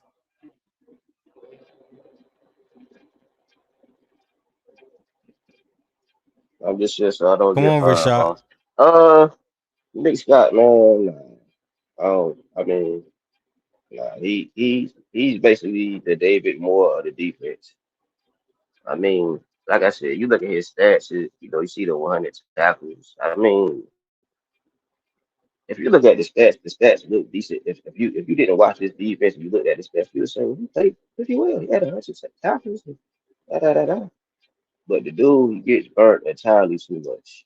And he can't never seem to hold on to the damn ball when he had a chance to get an interception. I mean, nah, he's not. I think I'd rather them go into the season with Morrig and Ransom running the safety position. And if it was my opinion, I would just I doubt that. I know they're not gonna do it, just like they're not gonna do it with David Moore. I would just go ahead. I would go young with the safety position. I let Nick Scott walk, and I just go with more Reg, Ransom, Wheatley, and I guess Simmons if you want to put him at safety. I don't look at Simmons as a safety, but or Yeah, even Demani Richardson, you or if we go to the waiver wire. But yeah, yeah. Well. I Hey, like Demani Richardson. I like them coming out of Texas A&M, but I think the Demani Richardson has been the team now 3 years. I think he's been here like all 3 years. Since yeah, Dave Canales been here. But I do think that Jaycee Wheatley, if I'm being honest, I think after this year, because Nick Scott is only on a 1 year contract, he only resigned for 1 year. I think if Jaycee Wheatley can go out here during the regular season and put on tape what he has put on tape thus far in the preseason, I think that will bode well for him to be pretty much the starter in year 2. I don't think Carolina would bring Nick Scott back. You know what I'm saying? Because that's how highly I think of Jaycee Wheatley, and he can definitely give you a little bit more than Nick Scott. But what you do value with Nick Scott is he does know how to be the communicator for the back end. If you listen to his interview um a little bit with Christian Balboni yesterday, he talks about how he communicates on from the back end, how he communicates to Jaycee Horn is a little different than how he communicates with Mike Jack. But at the end of the day, they are all on one accord when it comes to communicating. So that's valuable. You know what I'm saying? Take out the athletic ability and all that other stuff. Being able to communicate and put guys in front of you in the right position, be able to read route concepts and things like that, helping the guys to understand to what possibly may be coming. All that is valuable, and that's something that Jaycee Wheatley is going to have to learn if he wants to take Nick Scott position. And I believe that he can, but I don't think it's going to happen as early as most people may want it to. I think we need to see a full year with him back there, and depending on how much run he gets during the regular season, I think that's going to play a factor into what you may or may not see come next season. Yeah, I mean, All right. I already know they No, go go. ahead. Go I ahead. already, you already know they gonna keep Go Nick. ahead. Oh no, I was just Okay. saying you already know they gonna keep Nick anyway, so you know he gonna have to wait anyway. So it don't even matter. Nick ain't going nowhere. Not this year. Right. Right.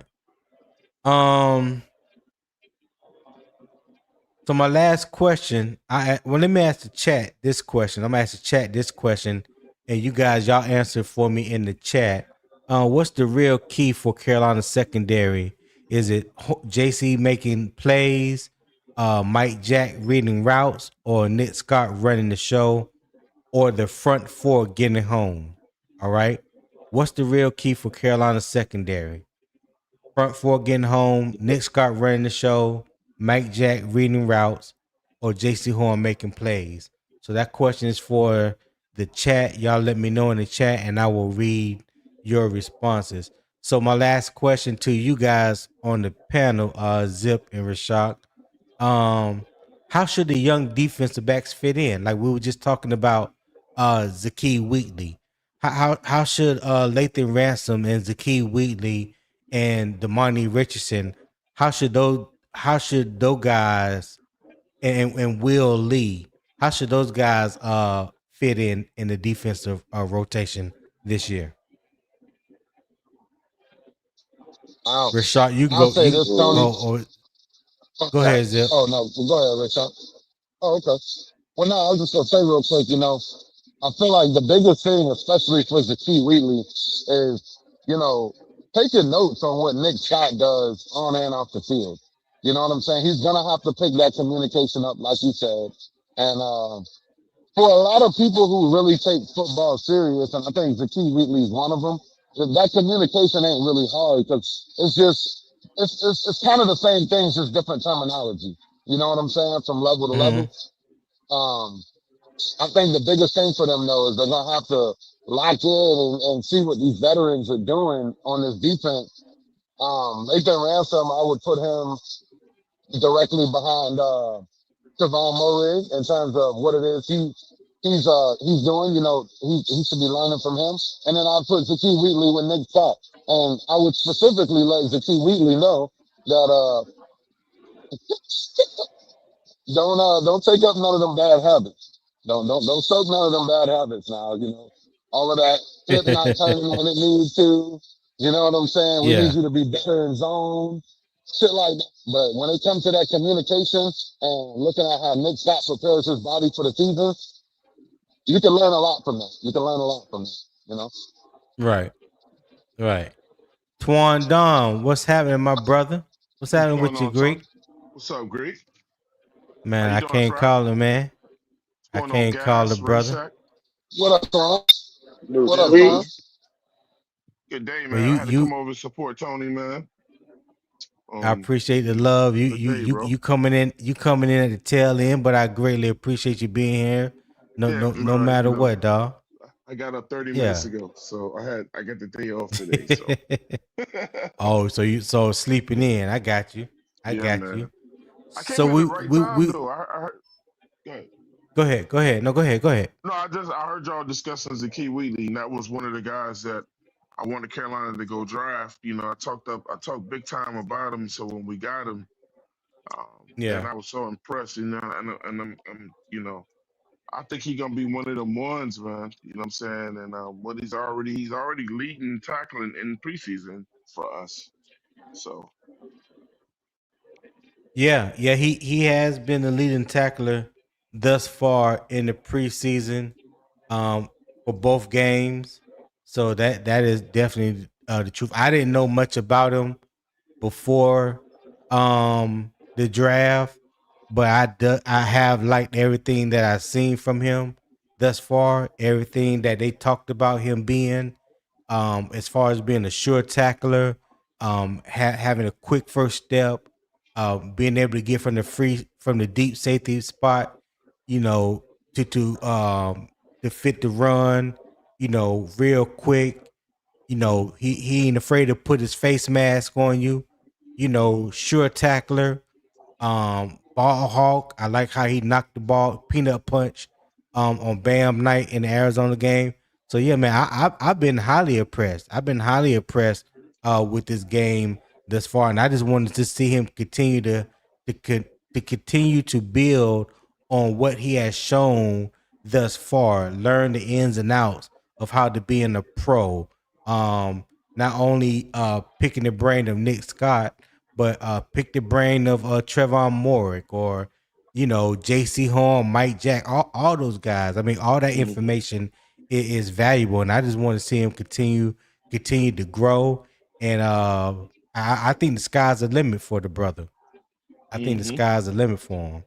You know. So you know, he's my around a lot last of great guys. yeah, he is. He is. So my last question was, how should the young defensive backs fit in? So that's talking about Jaycee Wheatley, Will Lee. You could throw Damani Richardson in there, even though he really hasn't gotten any burn in the 3 years that he has been with us. But how do you think those young defensive backs should fit in the rotation this year? If you guys allow me to go first, look, I mean, it's just like what you just said, Tony.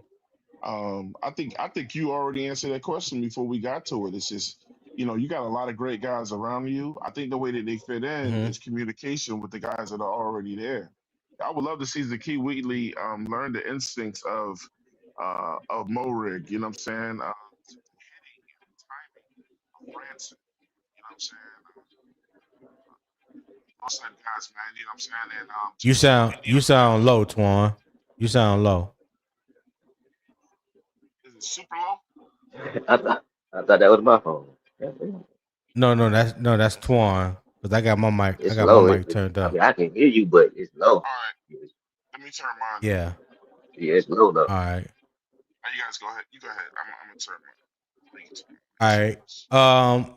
Rashad, did you already answer that question? That was Zip answer first. I think that was Zip to answer first. Go ahead, Rashad. I mean, Go ahead and yeah, answer that question. look, I think they pretty. Yeah, I think he pretty much said everything I was gonna say, man. I think ransom. I got ransom number two. I mean, are you like asking this who would we like to see, or who do we know or think they gonna do? Who would we like to see, Now or what? I'm just asking you, how Yeah, should the young defensive as backs far as the fit role, in the rotation? Yeah. Yeah, as far as I they roll. mean, How should they fit in? I mean, I see this as pretty much a learning year for both of them. If you want me to be real with you, but go ahead, Tweet. Go ahead. Okay. What about now? Yeah, we hear you now. You sound like yourself. Yeah, yeah. All right, all right, good. Yeah, I have my mic sensors all the way Oh, now it went back low again. I don't know what happened right. to him, but it went low Go Oh, ahead. again. I got that. I got that. Hold on. All right, it should be good now. All right. Go ahead, Twan. So yeah, man, I thought Yeah. I thought you said it perfectly, man. Those guys just gotta learn from the guys on our team, take something from each one of them. You know what I'm saying? And and figure out how to go from there, man. Zaki is gonna bring what he has already. Every year it seems like we have a player that seems ahead of schedule. You know what I'm saying? And when I say ahead of schedule, meaning they just fit right in. You know what I'm saying? I think Zaki gonna be one of those guys that's gonna fit right. Like the other thing is learning curves. You know what I'm saying? I think Zaki is gonna pick up things quicker, and his learning curve is gonna be shorter than a Will Lee. Because I've been seeing Will Lee get toasted out there. They don't mean that's something that's gonna continue to happen. But he has to learn. Look, you got Mike Jack and you got Horn. You know what I'm saying? So Right. look, bro, look, I'm sitting down with them dudes every day. I'm going to lunch with them, whatever. You know what I'm saying? To just pick Exactly. their brains, You know what I'm Yeah. saying? And I'm asking them guys, look, can we stay 10 or 15 minutes, like at least one of them, after practice, and like we go over some stuff, and you show me what I'm doing wrong. You know what I'm saying? Communication is everything when you're on football teams, man. And, some guys are Hollywood, some guys want to learn, you know what I'm saying? And hopefully we got the guys that want to learn on our team. I got you. I feel you on that. Go ahead, Rashak. You want to finish saying what you were saying? That was it, bro. I pretty much said it. Man. Like, I Okay. think Will Lee gonna have to sit back and learn this year. Man. I think they gonna bring Wheatley on slowly. So I think early on, we we, we might not even see him early on. Because he probably gonna have to sit and learn, Okay. sit back. They probably gonna ease them on slowly. That's about it, man. I don't. I think those guys will come on more late in the year, mid season. I think right now, the start of the year, they're probably gonna be, you know, maybe inactive, sit back, learn, practice, stuff Okay. like that. Gotcha. All right. So the question that I asked to everybody in the chat, so we got some responses. Charles Xavier said front four getting home. All right. Black ass Jermaine said front four. All right, Jermaine. JP. King James 864 said front four getting home. Moleg 09 said front four getting home. And Gerald Stick Jones said the front four getting home. All right, so everybody agreed that it was the front four. All right, I appreciate you guys participating in everything. What is SE talking about? Says shut up at J Lot. Oh, all right, man. So yeah, hey, listen, I greatly appreciate everybody on the panel participating. I appreciate all my guests Hey, sorry for my today. tardiness. Sorry for my tardiness. I'll Yeah, be on time next now, time. now you good, dog. You good. Big Zip, Rashak, Damo, Uncle Gates, Poppin. I think I feel like I'm missing somebody. But everybody that was on the Nick, panel today, shout out. What you say, Rashak? nah, you said you thought you missed Oh somebody. I yeah, said Nick. Nick. Yeah. Nick also, problem veteran was on the panel as well. Shout out to Black Kevin ass Nick was on Falkery. here. Yeah, shout out to Kevin Falkery for being a new member on CJ's channel. Appreciate Will Robinson for the super chat. So listen, I greatly appreciate all you guys for tapping in. All right. So Carolina does not need perfect preseason football Friday. It needs useful answers. Can offense clean up the details? Can Bryce get the right work? Can Waller begin earning a trustworthy role? And can the secondary turn individual strengths into one connected identity? Talent gives you options, trust, communication, and execution determines whether those options work. All right. So listen, if you enjoyed the conversation today and you enjoyed the vibe, the energy, everything that the morning kickoff with unbiased opinion has brought to you, hit the like button on your way out. Make sure you subscribe to the channel. I would greatly appreciate it. Share it with friends, family, co-workers, another Panther fan. All right. Keep the debate respectful. Keep the football facts first. And as always, keep pounding.